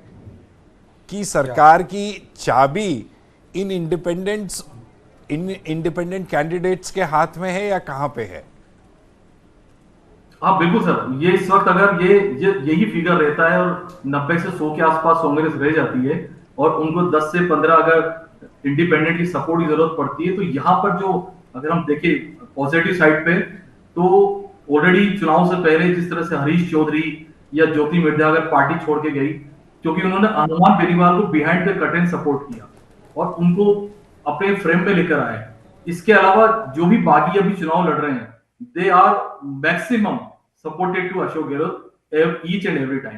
तो गहलोत ऑलवेज कॉन्फिडेंट रहते हैं यहाँ पर कि अगर हमें कुछ फिगर से नंबर की जरूरत पड़ेगी तो डेफिनेटली अगर राजस्थान के हम रेफरेंस की बात करें, क्योंकि अभी वसुंधरा राजे को भी पता है कि उनकी स्थिति अभी बिल्कुल बीच भंवर के अंदर है और बिल्कुल हाई कमान तो चाहता ही नहीं, यदि क्लियर मेजोरिटी आती है तो वसुंधरा जी का नंबर यहाँ कभी नहीं लगना है. तो apart from Vasundhara there is no influential leader in Rajasthan from BJP side. तो उस स्थिति के अंदर अशोक गहलोत सब पे भारी पड़ेंगे, ये तय है. वो कह रहे हैं कि वसुंधरा के अलावा कोई बड़ा नेता नहीं है. So I think it's what is true of Congress party in Madhya Pradesh is also true of Bharatiya Janata party in Rajasthan. Absolutely. And I wanted to ask you, Nirja, that you said aankh dikha di, you know, that may have worked. No, also, this is what people said. People, yeah, sorry. People said, the perception as it were. You know, the other slogan which my friends who travel there, journalists, they said the other slogan was that Gehlot तुझसे बैर नहीं लेकिन मंत्री MLA तुम्हारी खैर नहीं. वो तो बिल्कुल ठीक है. Now tell me, I mean, why don't I mean you've traveled in Rajasthan, so was there a general that, you know, he's somebody who's above board, you know, but then it's not his fault, rather he was also, you know, like you said, there's a perception. But he repeated so many of the MLAs. Had he cut their almost tickets, 97 MLAs have that's been right, repeated. over 90. So that's correct. How is that going to really play out for him? Well, I would personally, I would say that this whole business of sloganeering that हमें गहलोत से बैर नहीं, लेकिन MLAs मंत्री तुम्हारी खैर नहीं, वो सिर्फ sloganeering है.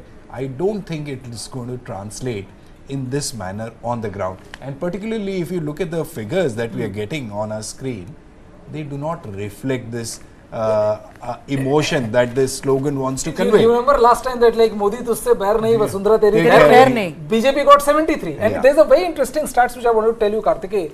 CSDS did a survey. CSDS did a survey on who are the most popular chief minister as far as the 3 states are concerned: Madhya Pradesh, Chhattisgarh, and Rajasthan. And you know what? Ashok Gehlot came out with the highest percentage of approval, which is 43% of approval, where people were super satisfied, very satisfied with the work of Ashok Gehlot. So that makes him like, I mean, if these figures are anything to go by, and as Ashok was saying, 5 to 15, and other commentators were also saying, Gehlot is a past master of those numbers. All the independents in Rajasthan would rather go Ashok Gehlot way than any other way. But then, there is also another aspect. What explains the, if not the resurgence, consolidation of the vote of the Congress party in this election? I mean, so they haven't lost much. I think that is one part of the canvas we have not evaluated. Neeraj So ji. probably Sunny could reflect on that question. You want to ask that question to Sunny? Yeah. Hi, Sunny. The idea here is that despite the strong campaigning by the Bharatiya Janata Party, the numbers, the exit poll numbers are suggesting that the Congress party has been able to consolidate its number. Even 90 to 100 is basically holding on to your bastion. What are the factors which account to this consolidation or holding on to the position by Ashok Gehlot in Rajasthan? He has been claiming that there is no anti-incumbency against the government or the chief minister. So that seems to be correct. But only anti-incumbency factor was working against some of the MLAs, sitting MLAs of the Congress. He could not drop as many as it was recommended, but rest of them, with effective campaign, they could kind of manage that thing. Also, this Rahat Shivers and then of course the guarantee campaigns, which PM Modi also later on started using the word this guarantee. Guarantee was first used by the Congress only. So these guarantee campaigns were successful. I think this was working now. But then of course Congress was very hopeful about its coming back to power. I think it is still hopeful. So he could kind of counter this onslaught of the Delhi leaders and the Prime Minister's charisma. He too has his own charisma in Rajasthan. That is why for the first time any state chief minister could make a poster like this, Modi versus Gehlot. Others wouldn't have ever dared to do that kind of thing. We were also somewhat kind of puzzled at this whether it would work, because earlier Rahul versus Modi did not work for Congress, but this time it seems to be it worked to a great extent for Congress, that Gehlot versus Modi. Okay, Mr. Sebastian, this brings me to 2 issues.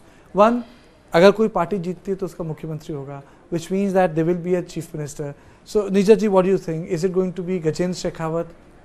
Is Vasundhara going to be replaced? And the second thing, there's a guy called Rahul Gandhi who seems to have reinvented himself slowly. In this election, he didn't create any big controversy. So is it setting a template for his own political future? 2 questions to you. First, my view, Vasundhara, people used to say, even long before the elections came, अगर वसुंधरा को ले आएंगे तो BJP short जीतेगी, but they have not projected her as the chief ministerial candidate. That's a given. There will be somebody else. Yes, I would certainly say Gajendra Shekhawat is the front runner. This would be my view. I mean, what the BJP Where will she be accommodated? given, I mean, it will be a change. Where will she be accommodated? Huh? Where will she be accommodated, Vasundhara? I will think there be a state Margdarshak Mandal? she's too feisty to be yes. consigned to the Margdarshak Mandal thing. Yeah, her and I 70th honestly, birthday, the kind of crowds we saw around her. I mean, more than crowd, you know, if you look at the BJP top leaders, you know, a majority of them, even her detractors, dare not say anything against her behind her back. Such is the aura she commands. And you seriously think that Gajendra Singh Shekhawat will take over and she will be, you know, she will play a second fiddle to a Gajendra Singh Shekhawat. People know what happened to Gajendra Singh Shekhawat, you know, when there was you know, a communication that, you know, you might go and, you know, some sort of coronation was being talked about.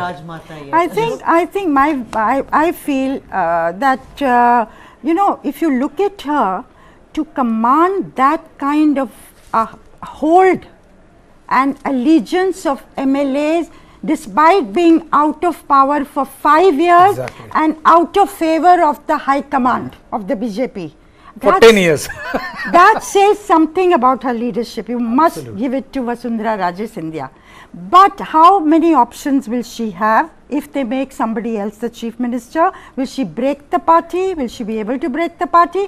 I think she might want to see what happens in the Lok Sabha elections before she makes her next moves. Or is it going to be about her son's accommodation? Accommodation kya hoga? Center mein? Center. Barely 5 months left. Barely 5 months left. But Sudha, there is another aspect to this. Rahul Gandhi's campaign, he didn't create a lot of controversy. In fact, his campaign, his informal interaction with gig workers in, for example, Telangana, or going to a restaurant to have an ice cream, stuff like that really worked for him. Are we seeing that guy reinventing, you know, he has, I mean, a lot of people say that I'm using this word, reinventing. He's changed in a way which is okay with both Congress and the constituents outside the Congress party. It's time he changed, Karthikeya. I think it was long overdue. And you know, everyone has this perception of him being young. The man is 50 years old and it's time that he changes. So I think that Bharat Jodo Yatra also taught him this, his strengths. Someone really worked on his strengths, and that is to kind of, you know, hug a little child, talk to that child, speak to that kid, walk into the biryani joint in Hyderabad, make a dosa on the street. So I think that is his people's to people's touch, and I think it's more than urban, it's more urbane. And I think that, you know, if that is called a transformation, well, it is. Well, in the rural areas, they are saying he's a nice guy, but I do not know whether the nice guys finish first. But you know, if you look at the campaign of Vishwanath Pratap Singh, or if you look at the campaign of Prime Minister Narendra Modi, or if you look at the campaigns of late Prime Minister Atal Bihari Vajpayee, Apki Bari Atal Bihari, it was a campaign where they were pitched to take over something as an administrator. He's coming across like a nice guy, but that not pitch to take over something as an administrator, I find it missing. Not for me, not for me. Exactly. Not for me either. People don't see him in that role. I don't, so I do not know. Well-meaning, good guy. Yes, it's a nice guy. Doing well, but as a prime ministerial candidate to lead the country or a match for Mr. Modi, they will, you know. I'm sorry, but I'm going back in history. If you saw, you know, if you've read about Jawaharlal Nehru, saw old footage, he would jump into the crowd, dance with them, you know, chuck a child under, you know, the chin. Mrs. Gandhi, she was the first one who started dressing according to the region. She would wear cottons when she went, she'd wear a salwar kameez in Kashmir. All that is fine.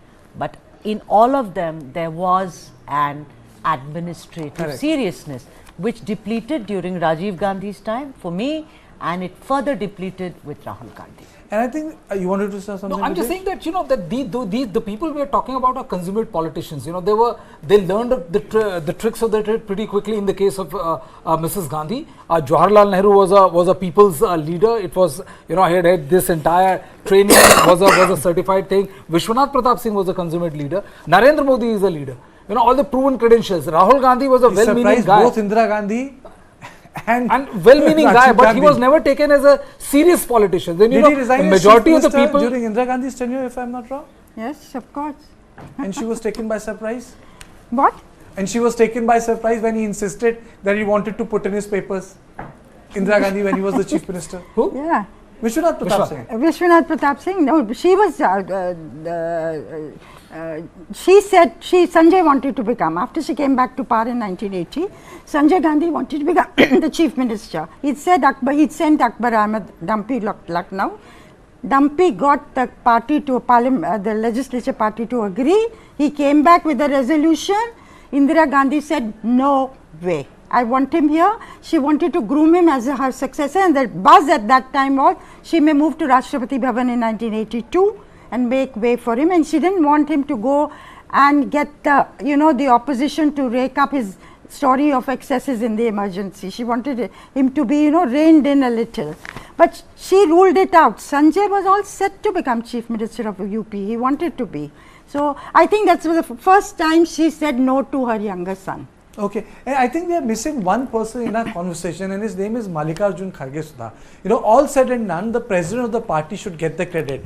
All said and done, I mean, the way his office has been reorganized. There's an anatomy. I used to cover Congress party, but I can definitely say after a point of time, those locks wouldn't open at Chaubis Akbar Road. Then the next room was taken, and that room also was locked for next 5-7 years. But at least if you look at Mallikarjun Kharge's routine, not even tenure is large, that office is open at least 48 hours a week. One, you can go to his residence. There are 4 people appointed of various factions within the Congress, but they operate his office and he becomes accessible. So has his presidency made a difference? A major difference, I think. It reflected itself. Why and how? That is because that he is somebody who does not come with what is called any past strings attached. He's a man who seemed to be very, very unbiased, also elder, the right kind of caste that he comes from. There are no privileges. The Congress of आपने कहा ना कि कांग्रेस में नेता बहुत हैं लेकिन काम करने वाला कोई नहीं है, कि ये सारे privileged हैं. So I think all that worked for Mallikarjun Kharge. Him being a Kannadiga worked wonders in Karnataka. Also in Telangana, he's from the Hyderabad side of it. That will also, he also speaks Telugu, by the way, speaks Hindi perfectly. So he's an all-rounded character, and I think that really worked. It was good to see, and it resulted in, he was the one who asked both D.K. Shivakumar and Siddaramaiah to sit across the table and say, please, Rahul Gandhi tried, but I think it was ultimately, Mallikarjun Kharge who actually told them to bury the hatchet and get on with the job at hand. Kartikeya, it's very interesting. He's a Dalit. And I agree that he's moved very well. He's united the party in all the states. Rahul Gandhi has also moved very well. He's kept to the background and put Kharge in the front, even though he may be taking all the decisions. But the party could have cultivated Kharge much more than it has done. I agree. To project him as a possible first Dalit Prime Minister of India. Okay. That is a card the party could really overtly play. Of course, it will be India that will decide if at all there's a candidate for Prime Ministership. But from the Congress side, they can certainly project him. But charisma comes, part of charisma comes from... Didn't you mention it, Puk, if I am not wrong, when the candidature for Babu Jagjeevan Ram came up and it was shot down. Indira Gandhi said कि ये बन गया तो फिर कभी नहीं हटेंगे, that she said, इनको नहीं बनना है. But I think we've moved a long way from there. You have Rahul Gandhi talking about OBCs. The Congress has never espoused the cause of the OBCs. True. But I want to say that charisma comes also from cultifying. Agar many of these figures had not been cultivated, either by their families or by their parties, they would not have acquired the stature.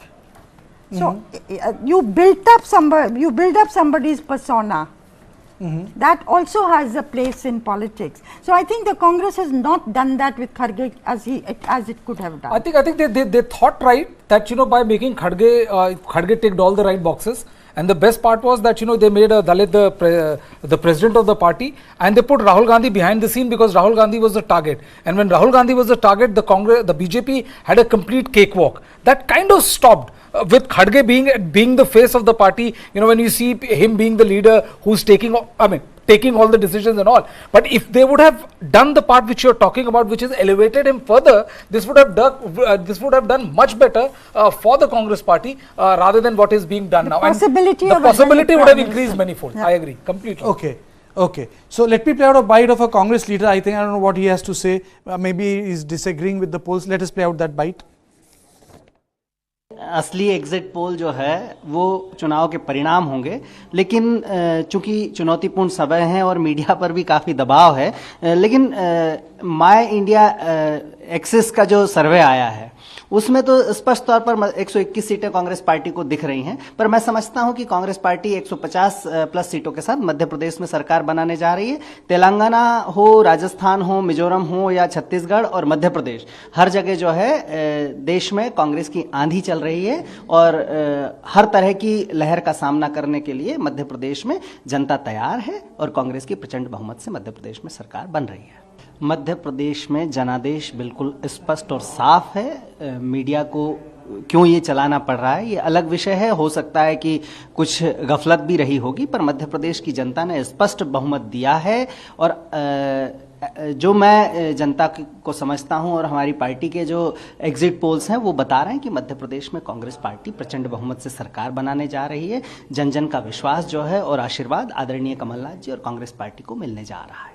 Okay, now let us move on. Third state, Chhattisgarh. I think Chhattisgarh gave Congress party a lot of hope. You know, the battering of 2014. But Chhattisgarh was one state. If I recall that Rahul Gandhi said in his tweet, the sweetest victory came from Chhattisgarh. He thought that he's going to get good results from Rajasthan and Madhya Pradesh. But Chhattisgarh was a surprise, and it surprised everyone. So now Chhattisgarh, well, it's not a sweep, but it shows that the Congress party is winning Chhattisgarh. 35 to 45 seats of Bharatiya Janata Party with 43.8% votes, 40 to 50 seats to Congress party with 45% votes. Vishal, can you play out the vote share so that we understand what the fluctuation is? Chhattisgarh vote share. Let's play out the Chhattisgarh vote share data. This is the number. So we will come to know that how much the slide is, because in previous election, Congress was way above 60. So which means that if it is between 40 to 50, there is a bit of a problem for the Congress party. 90 is the halfway mark, you require 45. So the base is 40. For Bharatiya Janata Party, 35 to 40. So Neerja ji, it has become close in Chhattisgarh? Not very close, but close. This is bad news. If it is, you know, if the BJP gets over 40 seats, it will somehow form the government. Okay. 45. It will go to town to form the government. Okay. It will break people from Congress and others. If the Congress gets 50, then it's okay. It will be. But I don't why do you say that? You know, this is like saying because that Congress does not have the organization. It's happened in Madhya Pradesh. It's happened in so many states, and they are heading towards a Lok Sabha election. So and more importantly, there is a division within the party, na? Like Sayukt Sarkars of 1967 all came down within 11 months. It's like that. Are you saying that the Congress is in the same position? The BJP is the new Congress. If you're so close, BJP has shown a killer instinct, a hunger for power, and if you're in power in states when a Lok Sabha election takes place, it goes to your advantage. So, apne 40, my guess is 40 cross kiya. So they will try their best. I suspect they must be in touch with the Congress MLAs already. And the fact is that T.S. Dev Singh factor cannot be ruled out, Kartikeya, because he has been nursing a grouse for a very long time now. He has said it several times that he was promised. Is it a grouse or a strong grudge? I'm just being come across as a very polite man, but yes, there is an underlying gritting of teeth and saying that. But tell me something. Is it surprising because? Neerja, does it surprise you, the results as it were? Yes. I just thought that the Congress would have more. Much more. Because, it's a very surprising number. These are very for me, of all the states as so far, I do not know what Telangana has in store for us, but this one is really very, very surprising because you and I, we've discussed it several times. And I traveled there and the factor was, was a given. The Chhattisgarh, the Devgudis, the Gutuls and all that, we spoke about. The quintal, the farmers, the kind of incentives that he the loan waiver to the farm. I was at that meeting in Shakti when he announced the loan waiver, and the thousands of people there electrified. So, does that mean that the corruption of the government that Mr. Modi in his campaigning towards the end? Okay, let me play out another graphic for you. Let us see the previous numbers. Let's play the previous numbers. Let's play them first. So we'll know exactly how big the shift is. To 50. So in 2018, the Congress has 43.4% votes. In 2013, they had 40.29% votes, but the BJP was 41.0. BJP's vote share had gone down to 32.97. Can we come back? 32.97. Can we come back to the exit poll data? Can we come back to the exit poll data? So this is what was 2013, 2018. So which means BJP has done pretty well. Which means that the BJP has done pretty well. It's more than what they got when Raman Singh was chief minister in third tenure. It's a massive surge in the vote percentage. If you look at what the BJP got last time around and what our projections say, that was 32.9%, something like that. So actually, if this is the numbers what we are looking at, then the seat share is not totaling up.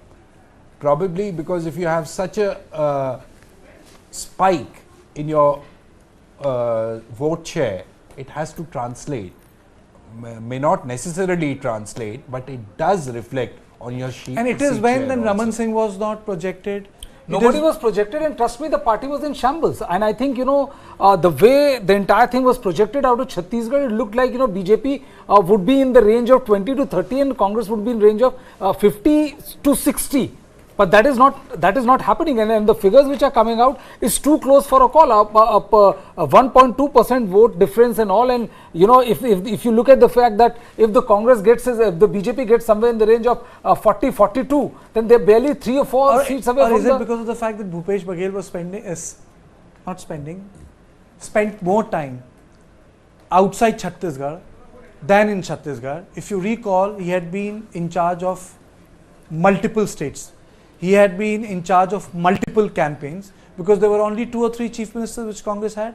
So they were the star campaigners, they were the star sponsors, they had the paraphernalia. Is it because of that? No, Karthikeya, that is not. I mean, people said we are unhappy with our MLAs, they haven't come to us, but we will vote because of Baghel. Okay. So he was the factor, like Gehlot in Rajasthan.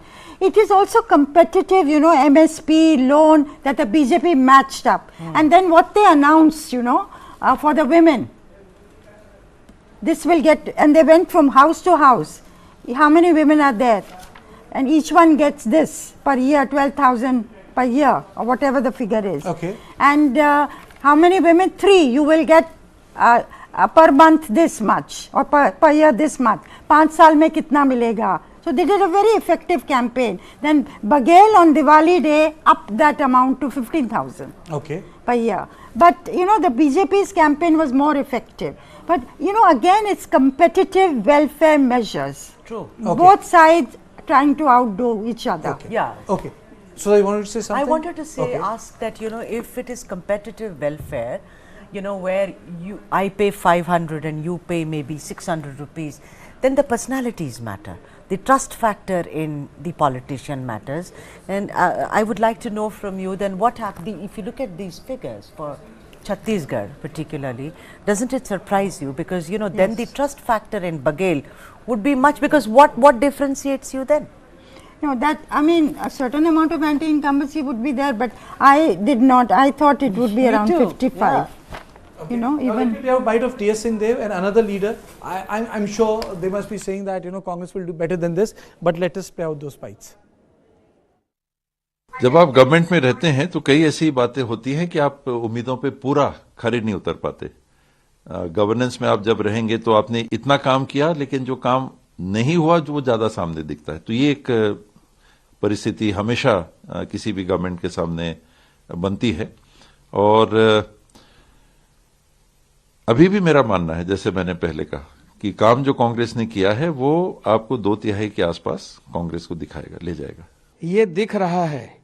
जब वास्तविकता 3 तारीख को जब EVM खुलेगी तो उसमें भारतीय Janata party का ही कमल खिलेगा और एब्सोल्यूट मेजॉरिटी भाजपा की होगी।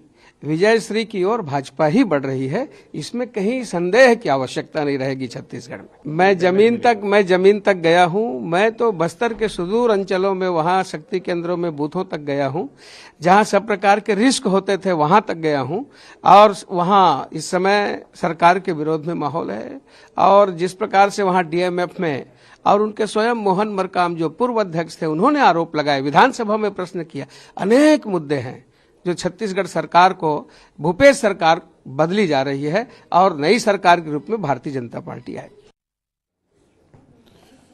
So now, coming back to Chhattisgarh, it was one state where Congress was, I would say, confident. It is still winning the state. Do you think, Ashok, we might see a change of guard? Is it possible? Very unlikely. Unlikely. Yeah. Bhupesh Baghel stays. Yeah. Well, I think Why? If you look at the fact that Bhupesh Baghel has been more often in charge of Chhattisgarh and has very effectively delivered in every possible way you can conceive of. You know, you remember Priyanka Gandhi going there, or him being in charge of when the entire theatre Maharashtra thing was being worked out, providing party with the fund. And you know, if the second, he also did Ashok Baghel. In fact, Ashok Baghel Ashok Gehlot repeated Bhupesh Baghel rather than the other way around. When, you know, the party threatened that, oh, we have to give it to T.S. Dev and all. And one plane chartered. And you know, yes, I remember 70, 60 yes. MLAs were put on a plane yes. and they came to Delhi. So it's very clear message to the top brass that, boss, don't mess with us. We are willing to play second fiddle as long as you let me rule. So Bhupesh Baghel has shown is this thing. I think, you know, the dilemma for the Congress party, the real challenge for the Congress party is going to be if it goes to wire, which is if the Congress wins 46, 47 seats. Then will the Congress be able to sustain and make or placate T.S. Singh Dev or others who are waiting in the wings? Neeraj, is it also a reflection of the larger obesification of the Indian politics? You know, you can't touch a powerful, rustic, obese leader. It's really, it's like politically incorrect thing to do by any party. Is it correct? I think OBCs are going to be a factor in 2024 election. How? Because this side, India is playing that card. It is their card against all that Modi stands for, Hindutva, nationalism, and it is the revival of, I'd call it Mandal 2. And I think Bihar, it has had traction. I think elsewhere in the country also, it will have traction. So, today, BJP's plank is not Mandir. BJP's plank is Mandal and Mandir. Yeah. The way Narendra Modi has got the support of the extremely backward castes. They are a very important factor. I'll just add one more thing to it. Mandir, Mandal or Mahilaएं. Kamandal in Mandal or Mandal? Mahilaएं. Kamandal in Mandal or Mandal in Kamandal? Mandal, Kamandal, I would say he's right. Mandal, Mandir, Mahila. The 3 M which is going to 3 rule. M's are Mandir, very Mandal, Mahila. And find an M for welfarism. What can you think of? But a lot of people in Karnataka were saying, so that's Hindutva plus mobile. Plus mobile. Hindutva plus mobile, in the sense you have Hindutva and then you have welfare, mobile, another thing, you know. No, but Hindutva failed there. What did Bajrang Bali do? But the vote share didn't desert them. It was still around 36.783%. Yeah, but then if you look at the overall, how they have slid from where, you can't possibly let go. जब सत्ता में आप काबिज हों, उसके बाद जब आप हारते हैं तो वो हार और चुभती है आपको. एंड आई मीन कितने बेआबरू होकर वो लोग घर से उन कूचे से निकले. पहले येदुरप्पा को खींचते ले गए, फिर Bombay is completely obliterated. And look at these two. I mean, I think that Hindutva, that's the magic that in the south, and I'll say this again and again, this Hindutva card, Sanatana Dharam, Bajrang Bali, Hanuman, all the gods that I love. Only 7 more minutes to go. I know. It won't work. I know you're raring for that. It won't work. My part of the world, it doesn't work. The South Indian is getting restless. I can feel that restless in the South Indian. Is using them. Yeah, but he'll fail miserably, Neerja. Fail miserably? Yes. Acha, Brijesh, Chhattisgarh has one special aspect, which is the southern part. Last time Congress swept the southern part. A lot of people say, you don't sweep southern parts like that. You need to have some sort of an understanding. Even the first phase, the southern part was taken care of. Do you think that the southern part may be voting differently this time? And Brijesh, see, honestly speaking, I don't see. You can call spade a spade. See, I don't see that happening much. And you know, because the fact is that in Chhattisgarh, the BJP was completely devoid of any kind of leadership. You know, Raman Singh is a pale shadow of his glorious past. The BJP doesn't consider him to be their tallest leader, any kind of leader now. Someone who has been chief minister for 15 years is not you can be, yeah, absolutely. Even when I was first told by my guys in Chhattisgarh, I was shocked. I said, like, yaar, kaisi baatein kar rahe ho? But then when you start talking to people, you realize that he's been completely sidelined. You know, I mean, you look at the seat selection and so on and so forth. He was not the tallest leader of BJP in the state of Chhattisgarh. I think the Chhattisgarh, they banged more on their populist scheme, populist welfare measures, and also on Narendra Modi rather than any regional. I mean, if I ask anybody, you know, like 5 leaders or 3 leaders of BJP in Chhattisgarh who you think are like, you know, the state level leader, you'll be left fumbling for answer. The point, what I'm trying to say, Kartikeya, is that these figures are honestly speaking very surprising for me. Because Bhupesh Baghel not only ran a very strong, very spirited, counter to what the BJP was saying, he was also battling BJP on another front, you know, which was the enforcement directorate front, you know, where the video of one guy came out, Mahadev loan app scheme and all happened. But he looked completely unfazed. And I mean, a lesser mortal would have been broken. I'm also joined by Ashok Tomar, political analyst. Ashok ji, ये result ठीक लग रहे हैं आपको? हमारे? Congress will be a little higher side. You said the Congress will be in the higher side? Yeah. Why are you saying that the Congress will be in the higher side? Because I know certain areas, people in the village, I mean, the farmers, they have voted en bloc to Congress. So I will go for 52 seats for Congress. Which are those areas? Which are those areas, Mr. Tomar? Why are you saying that the Congress will be on the higher side? Because of the loan waiver and 16,000 per annum to the women. Every woman, married or unmarried, would be given. That is 2 reasons. That's the main 2 reasons, I think. I think is that the reason? Is that the only reason? I don't. Loan waiver is a very popular thing, Kartikeya. You know, because when you look at their average income, upper household, and the way the kind of lives they lead, it's a very big thing. And you know, when you are helping someone at the time of their daughters getting married and all, I mean, you know, it creates a fantastic connect between the individual and the government. You know, you really are thankful to the government for that. And you know, Bhupesh Baghel has been doing all of those Labharthi related schemes pretty vigorously, and I think that is working in his favor. Also, so I tend to agree with Mr. Tomar that I honestly see a Congress on the 50 and the nearabouts rather than somewhere in the range of 40. Yes, Sudha. You know, I also want to ask Mr. Tomar. Mr. Tomar, you know, is it also the kind of, you know, subsidies that are given to the Congress has promised to the farmers, because the farmers form a huge number of the electorate, as it were. This rupees 3,200 per quintal. I know someone will jump and say, so has the BJP. But don't you think that is also one of the flagships, as it were, apart from loan waiver, you know, free electricity, education loans for children in Chhattisgarh? KG to PG, free education, and many other things. You see, let me begin with this thing. I was surprised that people here, some of the, I mean, in a rural area I had seen, they were comparing both the manifestos and trying to find out from which manifesto I am getting more. And finally, they came to the conclusion that Congress is giving more when the 16,000 per annum was added to them. And because it has added that married and unmarried both will get. There are at least 3 or 4 girls or 2 girls plus wife.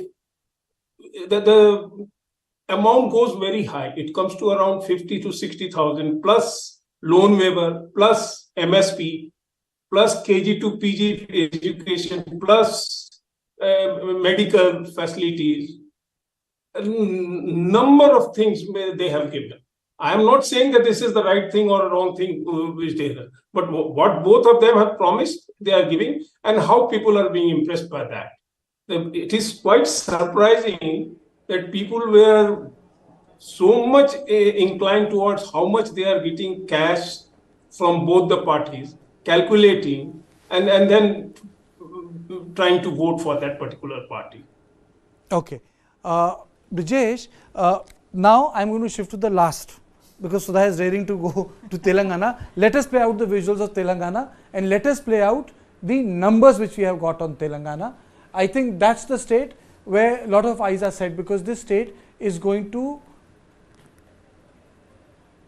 send the signal in context of the minority votes. Now, if we look at Telangana, BJP is 5 to 10, Congress is 49 to 59, BRS is 48 to 58. It's come down from 80.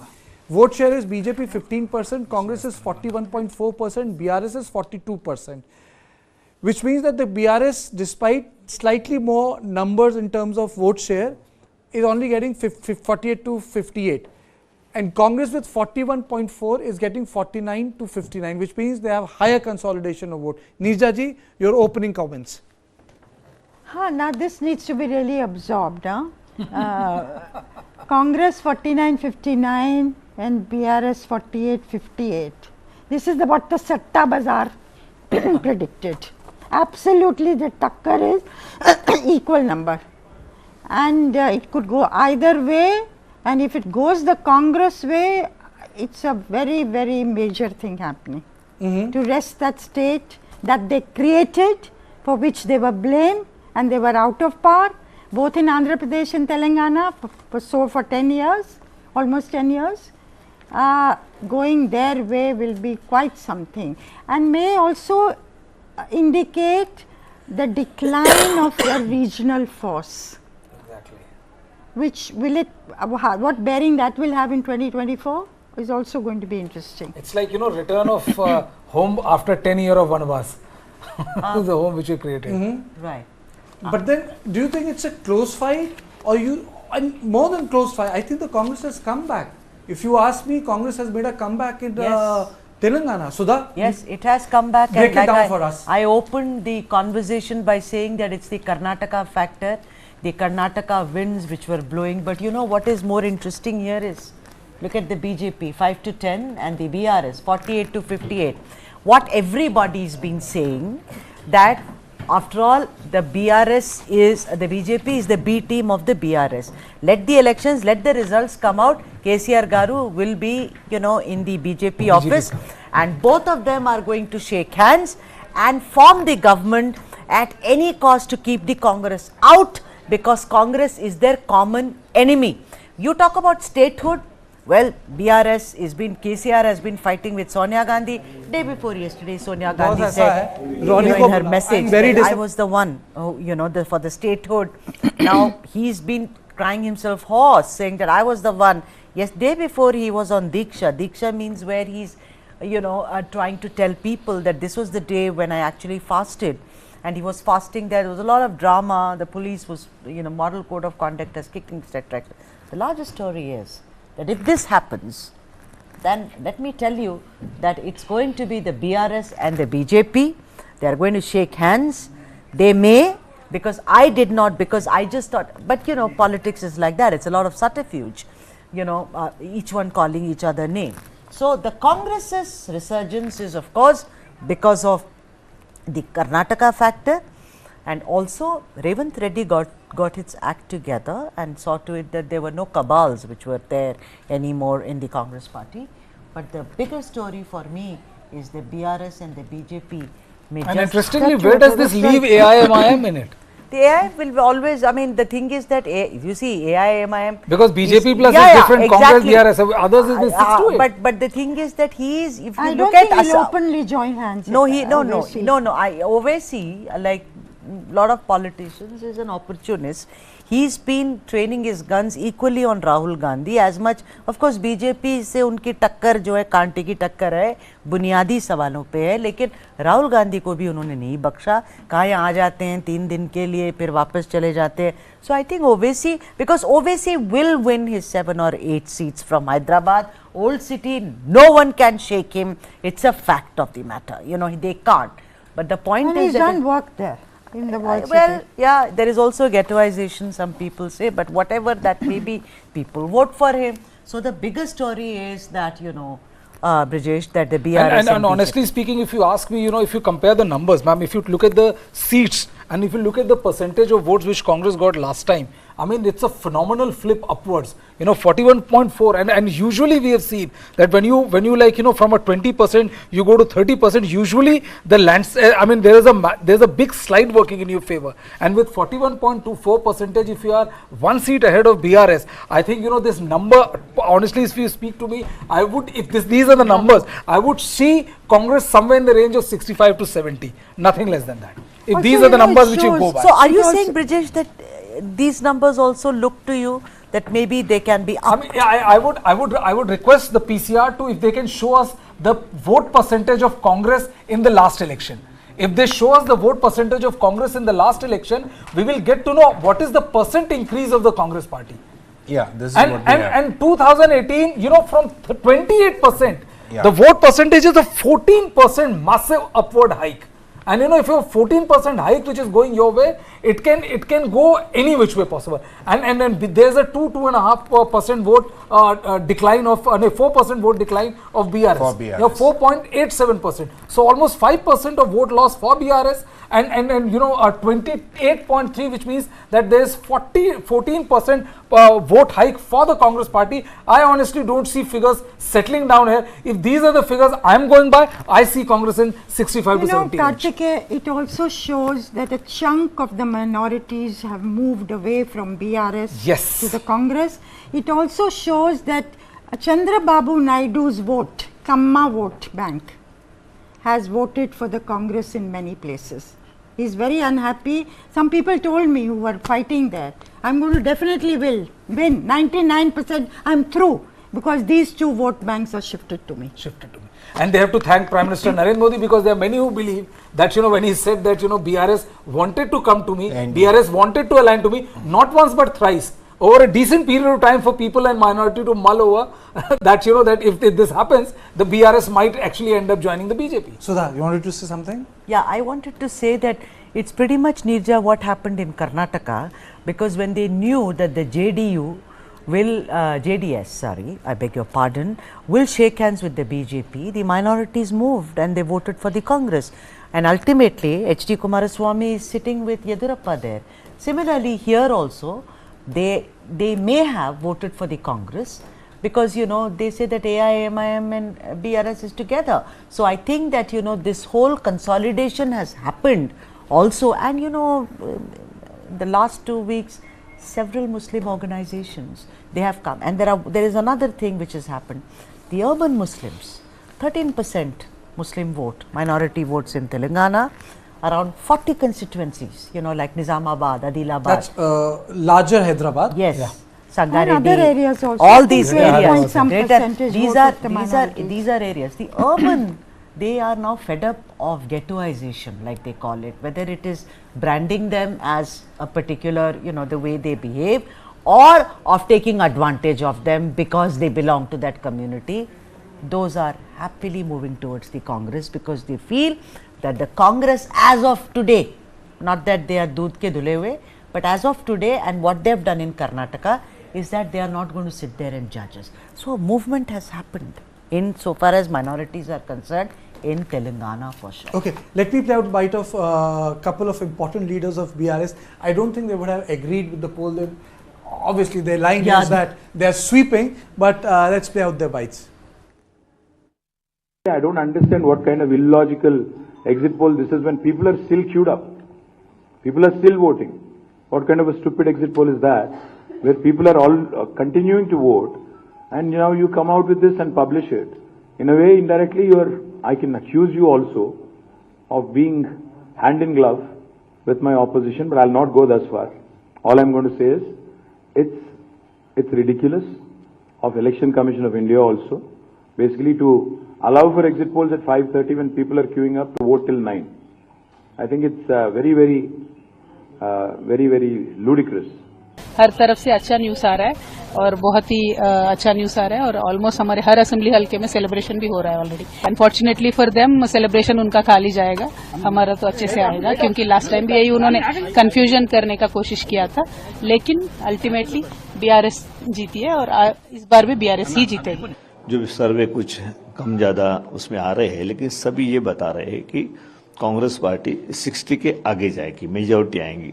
लेकिन कुछ सर्वे ये भी कह रहे हैं कि अच्छी तरह पोजीशन में कांग्रेस पार्टी आएगी। हमारा पहले से ही कहना है कि हम 70+ तेलंगाना में जाएंगे। लेकिन जो एग्जिट पोल के आंकड़े आ रहे हैं, क्या नतीजे भी वैसे ही होंगे?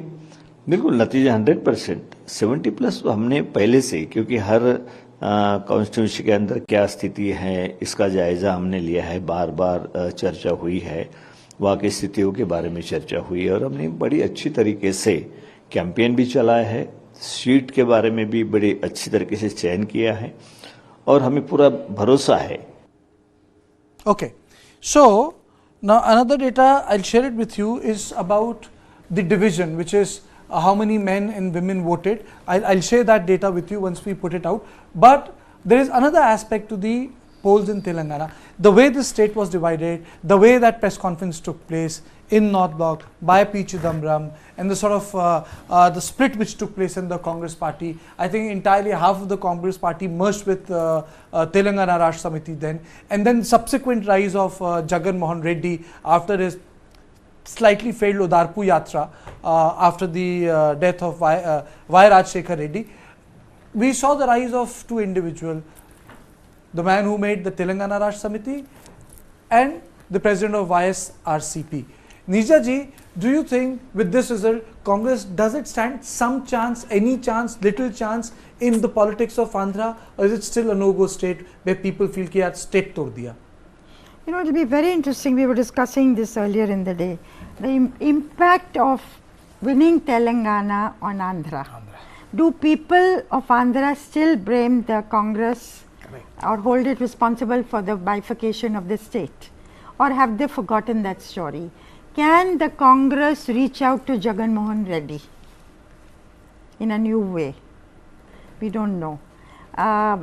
He still seems to be the one who is the front runner. BJP has not made any headway and would want to tie up with him, that's a given, and have reached out to him apparently. So, Andhra and the entire South, winning Telangana will have its message everywhere in the South. It might strengthen Karnataka also. What is the message that goes to Kerala? So, I think will we see with BJP being out in Karnataka and not having a toehold anywhere in the South, will we see North-South divide getting reinforced in the country? We will go into 2026 for delimitation, where southern states will lose the number of Lok Sabha seats that they have, and the northern states are slated to gain, UP and in the heartland states. The southern leaders, Tamil leaders have already said we will not allow this to happen. So, you know, what are the challenges that the Indian Republic is going to be facing in the coming years as a result of the 2023 elections? They are small beginning. So Congress, Karthikeyan, one line, you know, because if you also look at the factor, if you look at the tally of Lok Sabha seats, the Congress has not won much. But the fact is that now it wins the state. You know, it opens up a lot of potential opportunity for the Congress to grab as far as 2024 election is concerned. Because here the Modi magic is not going to work the way it has worked in the north of the country. And here the Congress might have a good chance of winning more Lok Sabha seats than BRS if they, you know, if they get a landslide victory in the state of Telangana. But Sudha, what I want to know from you is that Telangana is one state which ran really populist policies. It inherited some from Mr. Reddy. They made their own. Why did Congress come so close to BRS? What is the reason? One is anti-incumbency. If KCR did it, let's say, even now we don't have the results, but if KCR did it, he'll be the first chief minister in South India to score a hat-trick. I mean, that is saying something about K. Chandrasekhar Rao. There is a lot of anti-incumbency against him, dynastic politics, that this chief minister only does things for his own family, does not take care of the rest. And you know, the Congress's 5 guarantees in Karnataka worked brilliantly because they upped it with 6 guarantees here in Telangana. So what happens is, you can give me welfare, but you know, the thing is that over the years when you give me welfare, the delivery system gets faulty and there are, you know, lacunae there. This is fresh. Karnataka, Shakti is happening, Annabhagya is happening, Grahalakshmi is happening, all these things are happening. So the neighboring, the success of the neighboring state has really had a major success result in Telangana. So I think that is the reason. One is anti-incumbency, number two dynastic politics, corruption, and number three is this welfare has worked now. No, my welfare worked yesterday. There is also number 4. What happened to Asaduddin Owaisi? Well, Asaduddin Owaisi will win. I think he will. I do not know if we have the breakup. Wasn't he supposed to be a spoiler? No, why should he be a? You look, Owaisi is a sure shot. वो जीतेगा ही. He's a force augmenter for the BRS. Yes, exactly. He's absolutely right. His 7 or 8 seats in Old City, there is no way that he is going to lose. I mean, I've watched young girls, older women, men, they all say, they don't like him. किसको vote देंगे आप लोग? देगा तो उसी को ही. क्यों? करता है ना वो. So you see, that whole thing is that a known evil is better than an unknown evil, so far as Owaisi is concerned. But then, the reason why I asked was, wasn't Asaduddin Owaisi being seen by a national party like Congress, someone who has heard them in Bihar, someone who has heard them in Aurangabad in Maharashtra, someone whose party can spoil their chances in Udupi, a spoiler. So going by this number, I don't think he's a spoiler. Congress has come up a long way. He's a spoiler in other states, right? He's a spoiler not in his own state. He's a spoiler in other states. I think, they were also expecting too much from the BJP, because BJP might have ended up, taking away vote share, or, if their tally would have been slightly more. But I think the fact that BJP threw in the towel even before the match began, it shows one-sided voting this thing for the Congress. I am also joined by S.I. Sekhar, senior journalist. Sir, your first comments on the poll, our exit poll, Congress 49-59, BRS 48-58. Do you want to break? Yeah, I take the exit polls with a pinch of salt. Actually, still the polling is happening. People are still in the queues, and it might last till 9 o'clock or 10 o'clock. In fact, I am surprised how Election Commission has given permission when the election is not yet over in Telangana. And see, these exit polls might influence the voters, which is not right. This is one. And number two, I take these exit polls with a pinch of salt. There have been 50% to 60% occasions when exit polls have gone wrong. I still believe that, BRS will emerge successful at the end of the entire counting, that is on the 3rd of December. And we have to wait for the poll outcome only after 2 p.m. because I believe there will be about 25 to 30 constituencies where the difference of votes will be about less than 2,000. So I still stick my neck out and say that KCR is going to be the hat-trick chief minister. Okay. Sudha, you have a question for him? Hi, Sai. Hi, Sudha. Hi. So I do understand what you're saying, that you take it with a pinch of salt. But let's treat this as indication. Pinch or a pit? Pinch. Sai, help me here. These are all North Indians. They are all against me. You and I are the South Indians here. Anyway, on a serious note, let's take it as, an indicative thing, if we say. Sai, everyone, and I've never discussed this with you or other guests. I've been doing Telangana for two months now, relentlessly. That how the BJP or the BRS, I mean vice versa, are B teams of each other. But Karthik here today started this conversation by saying that one statement where Modi said that that KCR to join karna chahte the NDA, हमने मना कर दिया उनको. If you look at these numbers, I mean, wear your hat as a journalist for Sai, as always. Do you think that possibility maybe, may become a reality? No. It's not going to be real. That's what I think. At least as I presume, as someone who's observing Telangana politics very closely for the last 30 years, I can say that, MIM, since it has announced its support to the BRS across the state, they will go with the BRS one. And there is every possibility of crossovers from different parties to support KCR because of his pull factor. And BJP, if it is winning 10 as per your survey, between 5 and 10, say, let us assume that 8 people are winning, then at least 4 or 5 people will drift away to the BRS in consonance with the anti-defection law. And that will provide the sufficient numbers for KCR. But I still believe on the 3rd of December, when the actual counting results come, the KCR will be able to form the government with at least 65 seats on his own.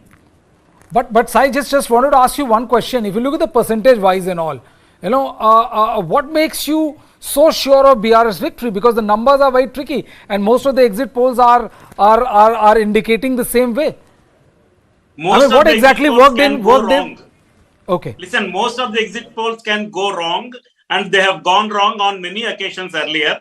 And even your survey, I see 42% of vote was given to BRS and 41.4% vote was given to the Congress, which means BRS is still enjoying an edge.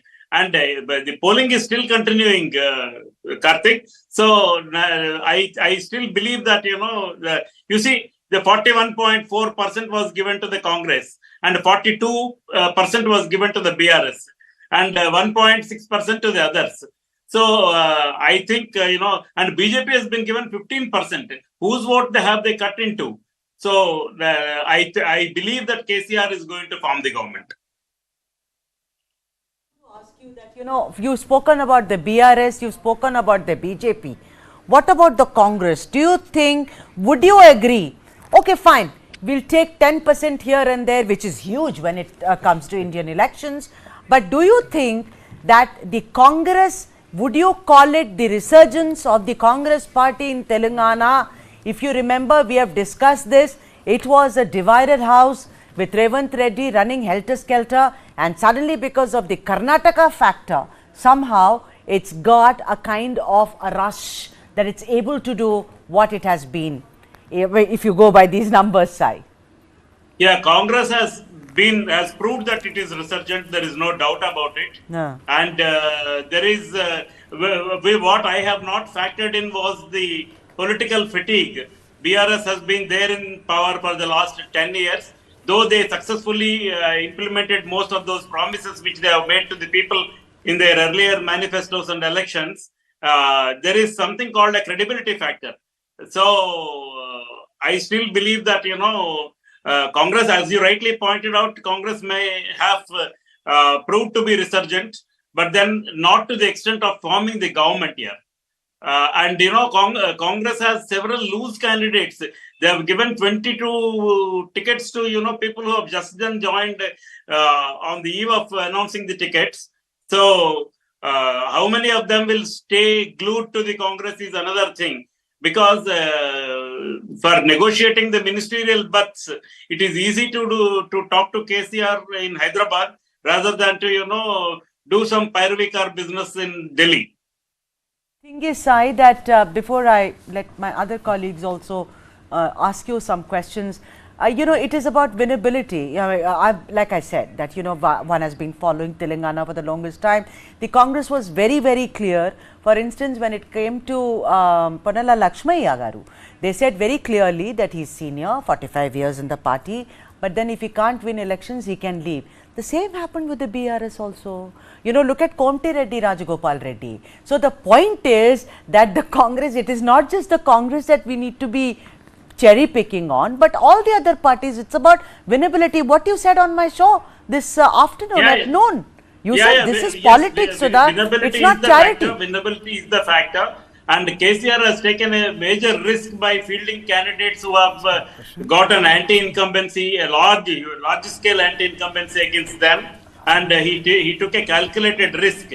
And that is why I am saying, the poll outcome after 2 p.m. should be factored in. And that is when actual numbers will come out. And KTR just now held a press conference and he still says, okay, going by the exit polls and the trends, we may not win 88 plus as he has claimed yesterday or the day before that the BRS would really win more than what they won last time. But then he again just said it is 70-75. So I would still go by that. Okay. I'm also joined by in our studio our consulting editor Sridharan. Sri, your big picture of the data which we have projected. Congress has done well for itself. Less vote, more seats. They have come down. Less seats than Congress. Was it expected?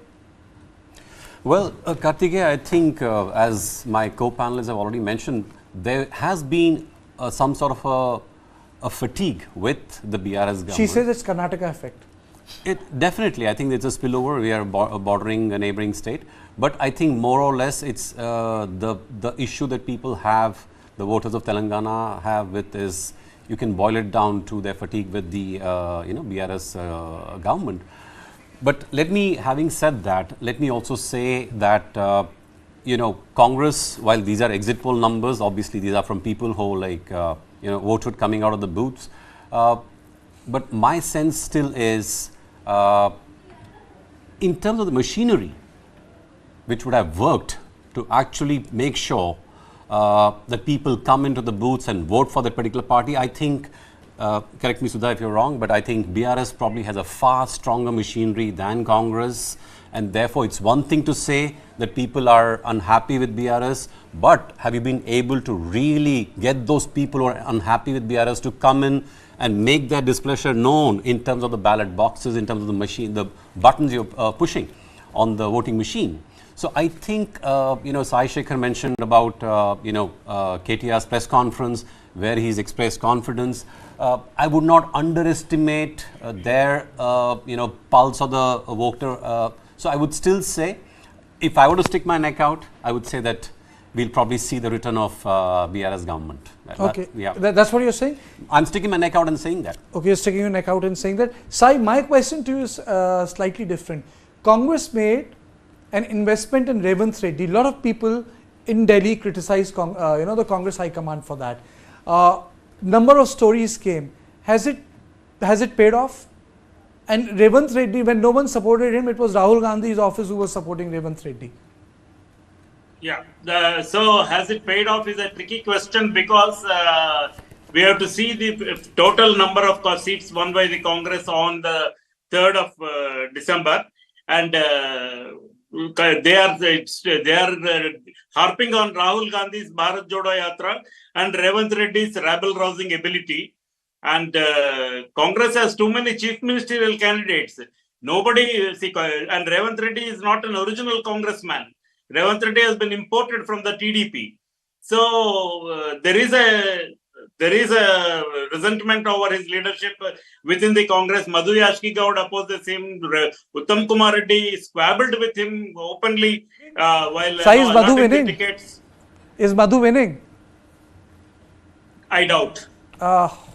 Sai, I would like to ask you a question. What happened to the BJP plan? Why did they throw in towels so early? And do you believe, part B of the same question, do you believe that if the BJP would have performed better, it would have been much better for the BRS than the situation we are seeing right now? You are right. BJP has actually, these northern parties have no clue about southern India. That is the whole issue. BJP has only idea about Karnataka, where they have alternately winning the state, but then they don't have a clue about Telangana, and that Hindutva politics don't work in places like Telangana, Andhra Pradesh and all.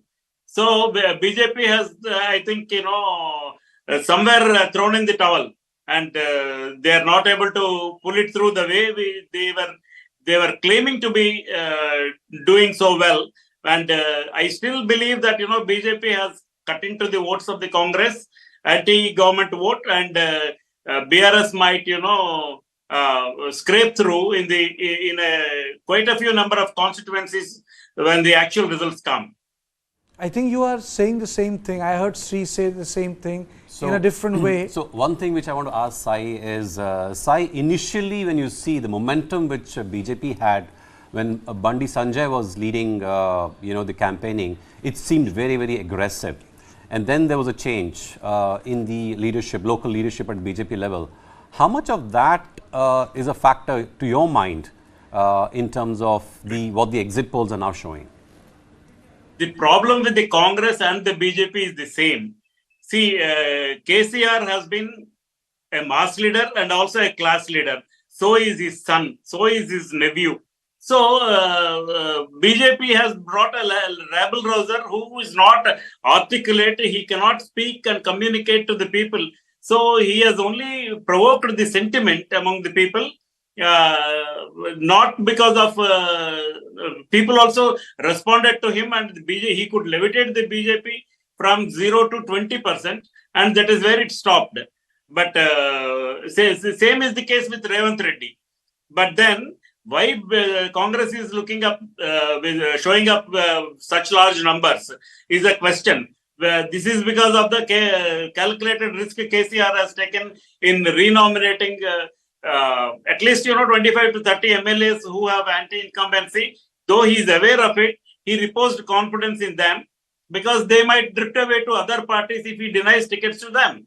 So BJP and Congress are sailing on the same boat with regard to picking their leaders. And once Bandi Sanjay has been removed, the aggression has naturally died down because BJP has lost hopes on Telangana once they lost Karnataka. That shouldn't have been the case, but then they did so. And suddenly they got up overnight in the last 1 month and started announcing the SOPs to the state, and then they started campaigning against KCR. Prime Minister coming out in the open and saying that KCR wanted to join the NDA. I have my own doubts about those claims, and for all these reasons, BJP hasn't done well.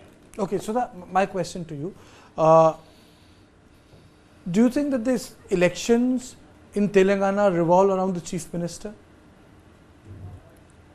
Are you asking me if it's personality driven? Yes. In the case of Telangana, I would say yes, because he's the man who actually gave birth to Telangana in 2014. So KCR's contribution to the statehood of the youngest state in India cannot be taken away.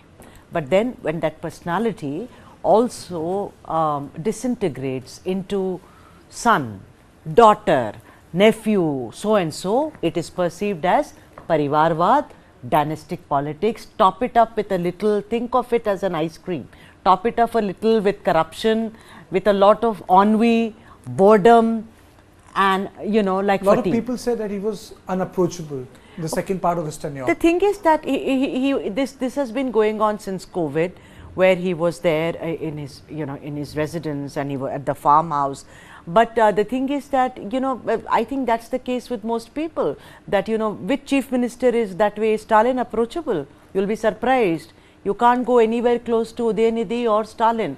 I mean, there are, I don't want to name them, but there is a whole lot of coterie which actually protects these chief ministers. Pinarayi, you can't go. So this is very unfair. But if it's personality driven, Kartikeya, absolutely, because this is the man who's become synonymous with Telangana. And there's one more interesting thing, Kartikeya, I would like to add is that, if you look at 2014 and 2019, a lot of credit has been given for the pro-poor policies of the Prime Minister. They said that, his welfare schemes were the one, the LPG gas cylinder scheme and Annapurna and all. They said that they worked wonders for the BJP because it did help them penetrate into the lowest of the society.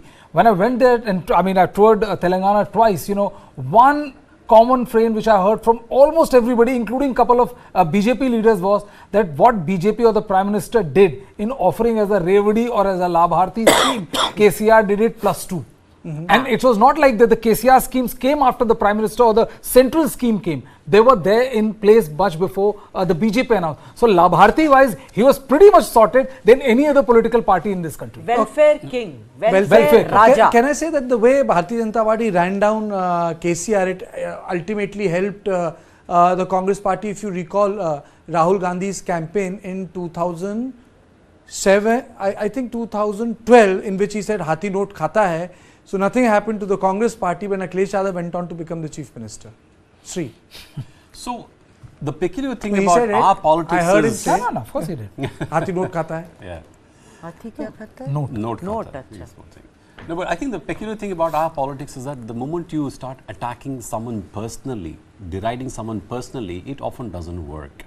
Because, the Indian voter is a lot emotional as well.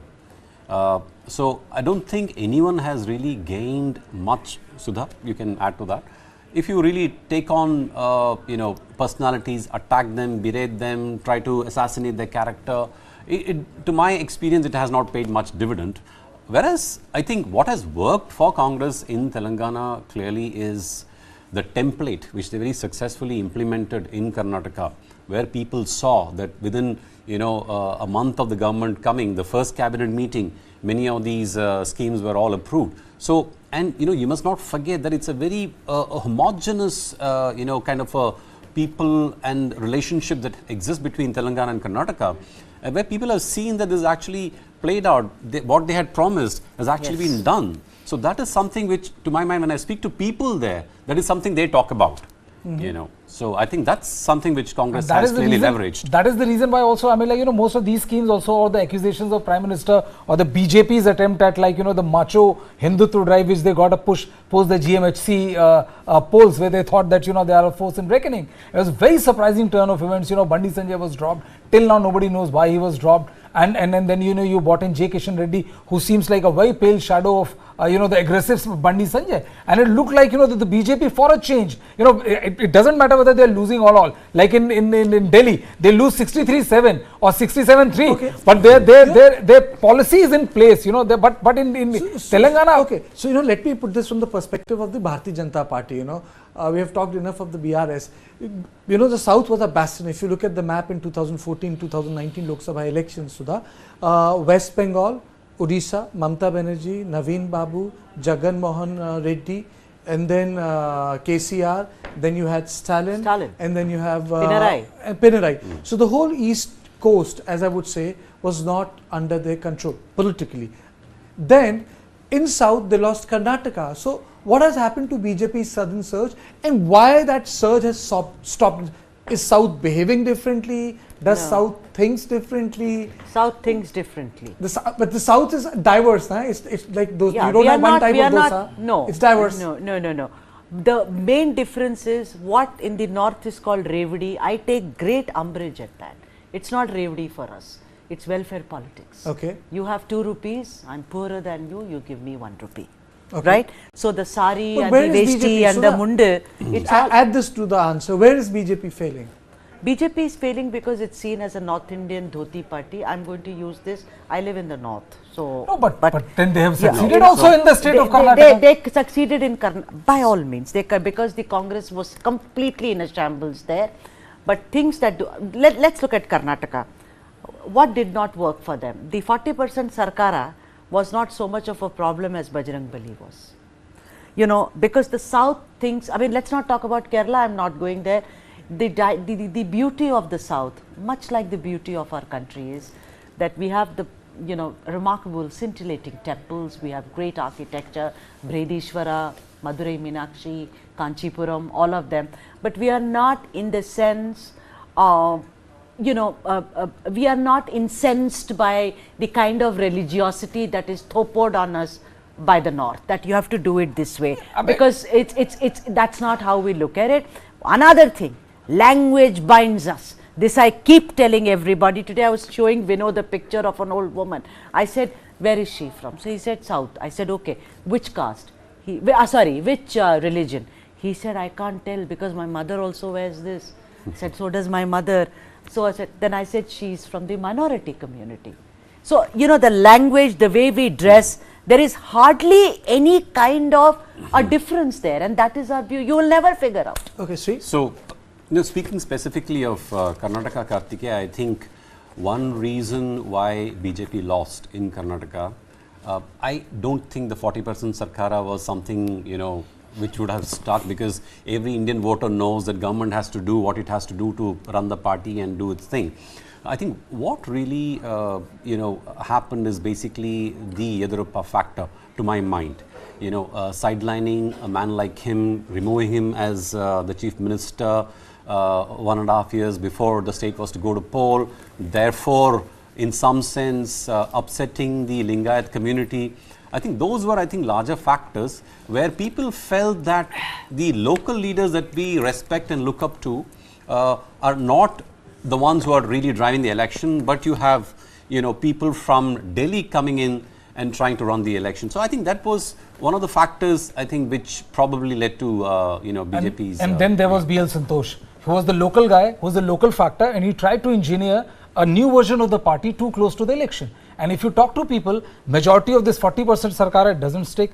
This doesn't stick. But what stuck most? It was not people from Delhi. It was BL Santosh.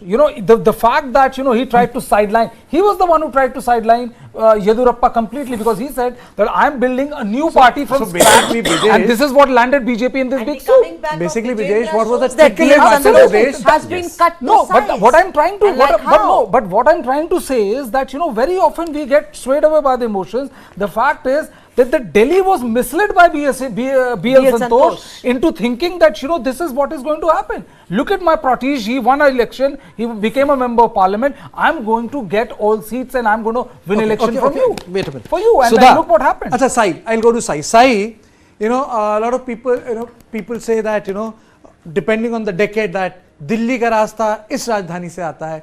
2004 when UPA came to power, people said Delhi ka rasta Hyderabad se jata hai. BJP came to power in 1996, 1998, 1999. People said BJP का रास्ता लखनऊ से होके जाता है. क्या कांग्रेस के comeback का रास्ता हैदराबाद से होके जाएगा इंडिया में दोबारा से? I doubt. I seriously doubt. And Congress is. I am very sure that Congress is not going to. I said power. No, Sai, I didn't say power में आने का रास्ता. Let me correct myself. You threw water on your question. I said revival का रास्ता. I said revival का रास्ता. दिल्ली जाने का रास्ता नहीं है. दिल्ली दूरस्त. I said revival का रास्ता. No, it is a sine curve, and state elections and central elections are different. And I still bet on Modi.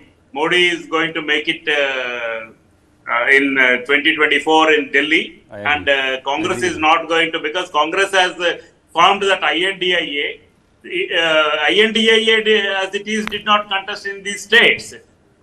So Samajwadi Party has walked out. Aam Aadmi Party is not going to budge to the Congress because in Delhi Congress wants to contest and Aam Aadmi Party won't let it happen. And Communist Party of Marxists has gone out. So Congress is not, it lacks that glue to stitch, keep everyone together. And Modi is still the powerful man as far as Delhi is concerned, central government is concerned. So I don't think this statement of, Delhi ka rasta Hyderabad se niklega, it won't, because southern India's politics are totally different.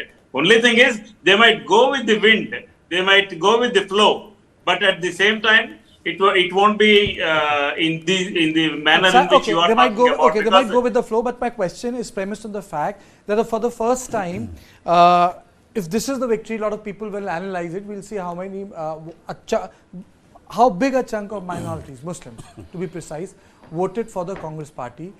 From 2009 onwards, Muslims have not voted in bloc. That was the last time they voted. Congress got 23 seats in Lok Sabha. They have not voted for the Congress party. If they do it in Hyderabad, in Telangana, Sudha, isn't that going to be a cue? For what? For the minorities in North. For the minorities going back to the Congress party. Well, minorities also, they are not the minorities in the south, east, west, north are all different. The minorities sitting in Telangana or in Pudukkottai in Tamil Nadu is very different from the minority sitting in Basti in Uttar Pradesh. So I don't think that there is this copycat. Huh? You disagree? I disagree. Okay. Totally.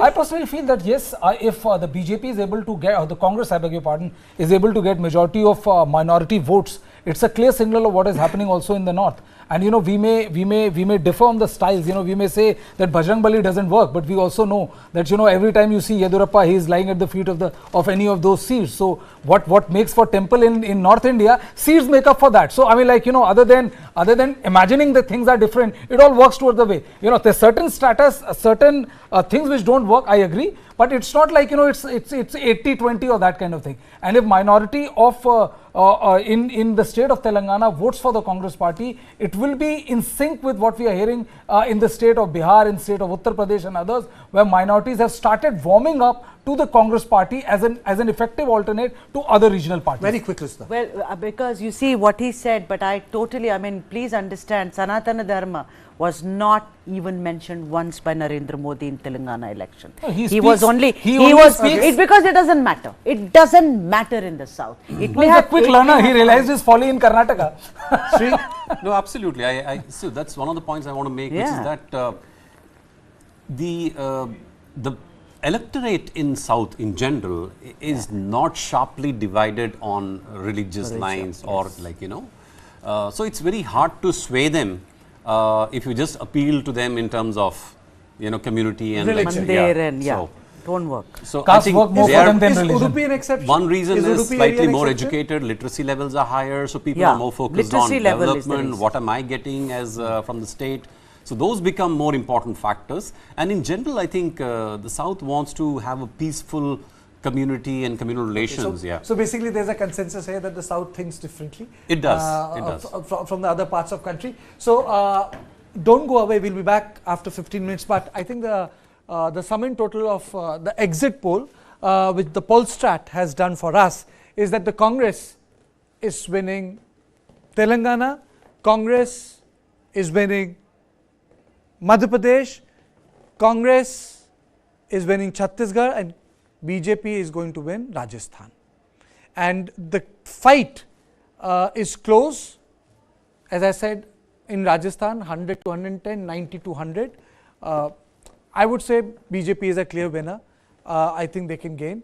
If you look at this Chhattisgarh, 40 to 50 seats to Congress, 35 to 45 to BJP. Still the baseline is 40, which means they are still more than Bharatiya Janata Party. You can call it close, but then the number is on the Congress side if you look at the range. And then Madhya Pradesh. Let's play Madhya Pradesh once more. Vishal, please play that graphic. And in Madhya Pradesh, again, the reason why I say Congress is the base of BJP is 106 to 116. Congress, it is 111 to 121. This is the poll strat. And Telangana, you know the results. Again, by one seat, it gives Congress a little more. But one of my panelists says that the BRS is going to scrape through. But nonetheless, there is another thing which is coming, which is poll of polls.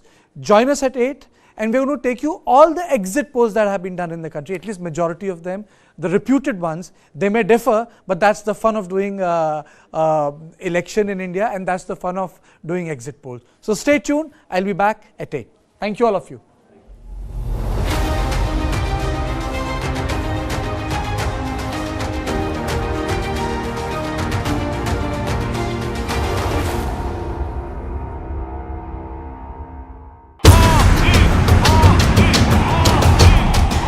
चलो जी कौनी मिले vote जी गाली भड़काने वाली speech हो रही है। केसीआर की आदत झूठे वायदे करके उन्हें तोड़ देने की है। केसीआर चैन की नींद मत सो, आपका समय अब समाप्त हो चुका है। जब तक केसीआर जिंदा है तब तक तेलंगाना रियासत एक सेक्युलर रियासत ही बने रहेगा। मारूफू कवाली, कांग्रेस रवाली। मध्य प्रदेश जो है भ्रष्टाचार का कैपिटल है।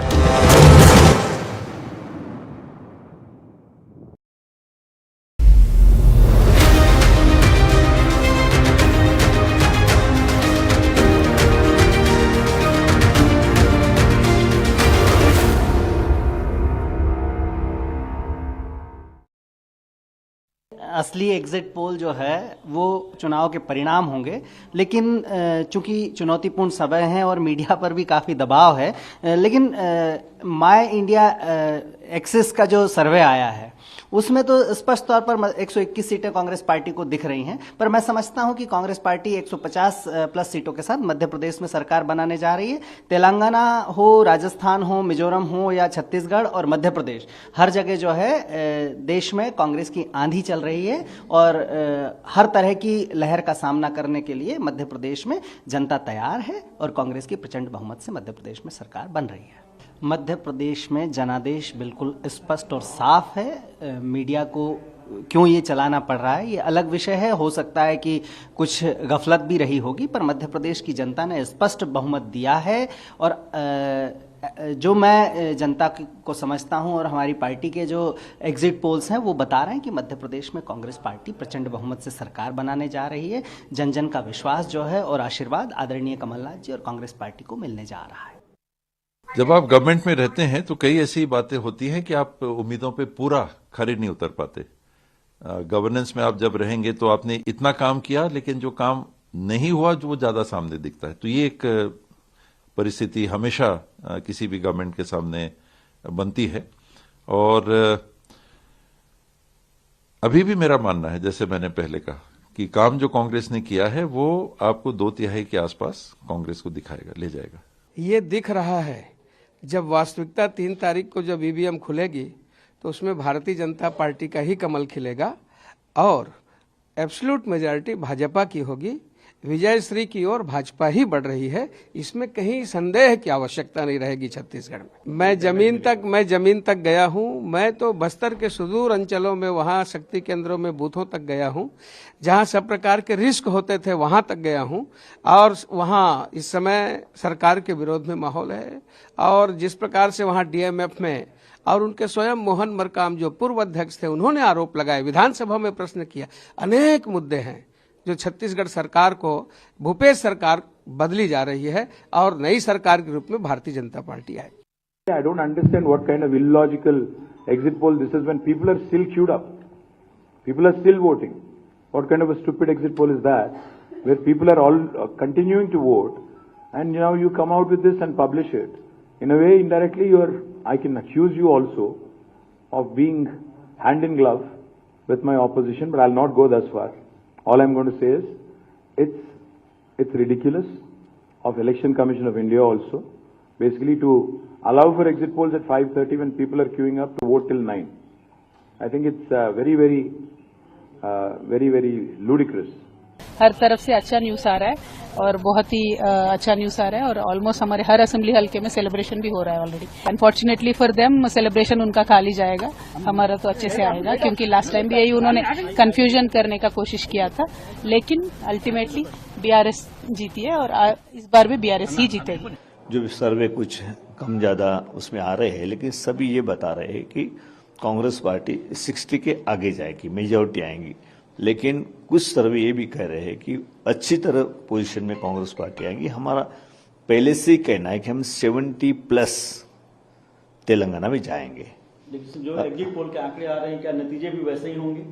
बिल्कुल, नतीजे 100%। 70+ हमने पहले से, क्योंकि हर कॉन्स्टिट्यूंसी के अंदर क्या स्थिति है इसका जायजा हमने लिया है, बार बार चर्चा हुई है, वहाँ की स्थितियों के बारे में चर्चा हुई है और हमने बड़ी अच्छी तरीके से कैंपेन भी चलाया है, सीट के बारे में भी बड़ी अच्छी तरीके से चयन किया है और हमें पूरा भरोसा है।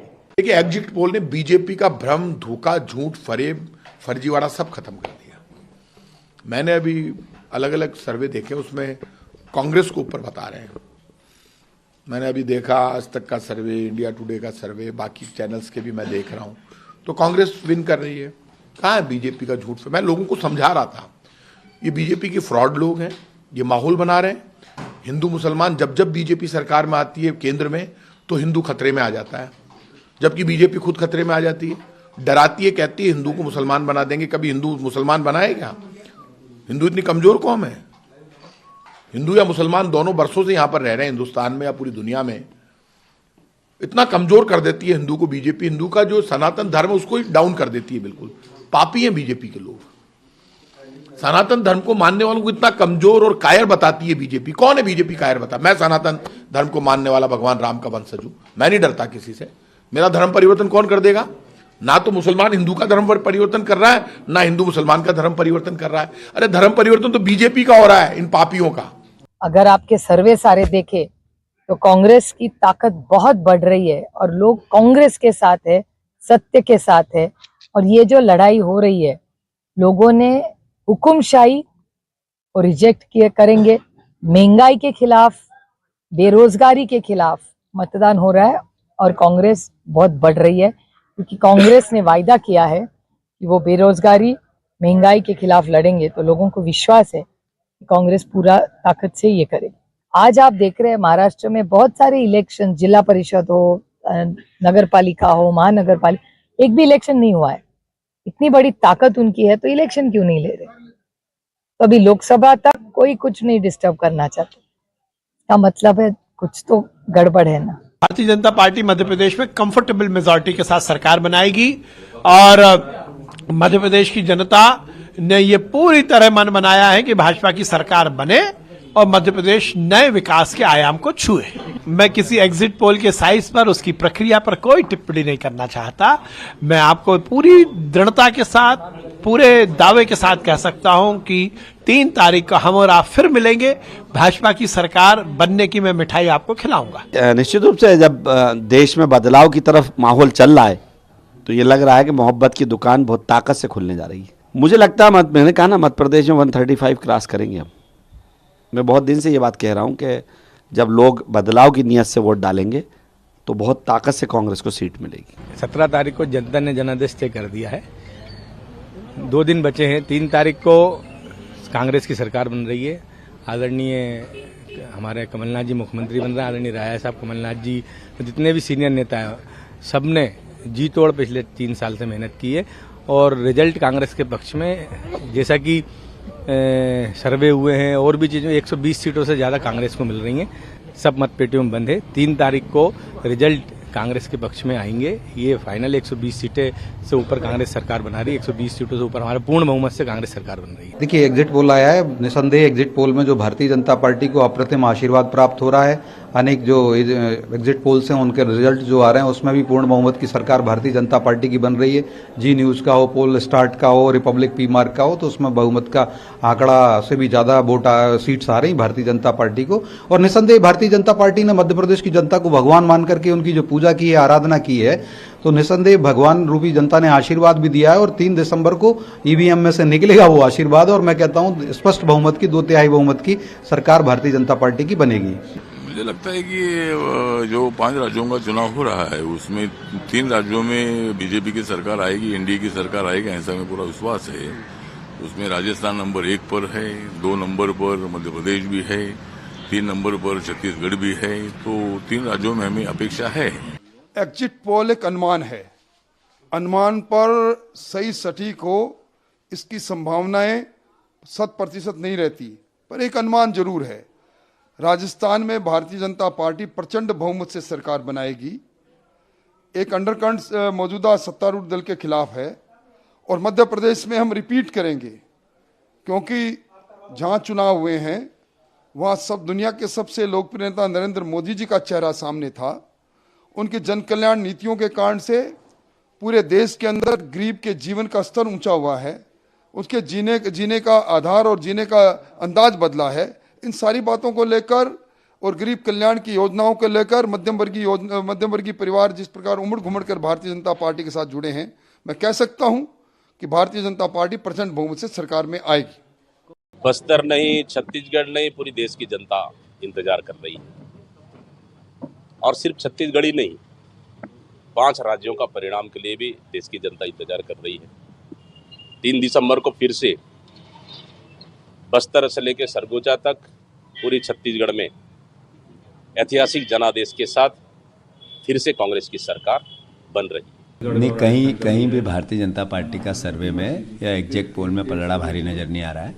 छत्तीसगढ़ हो, मध्य प्रदेश हो, तेलंगाना हो, राजस्थान हो, चारों जगह कांग्रेस की सरकार बन रही है। जहाँ तक मध्य प्रदेश का सवाल है, मैं दावे नहीं करता, स्वभाव नहीं है, संख्या भी नहीं बताता, नेचर नहीं है, पर 135 सीट से ऊपर आके कांग्रेस की सरकार बनेगी। लेकिन एग्जिट पोल तो कहीं कोई एग्जिट पोल रिस्पेक्ट है एग्जिट पोल का, पर जब मैं 135 से ऊपर बोल रहा हूँ तो ये मेरा वीडियो, मेरा बयान संभाल के रखना।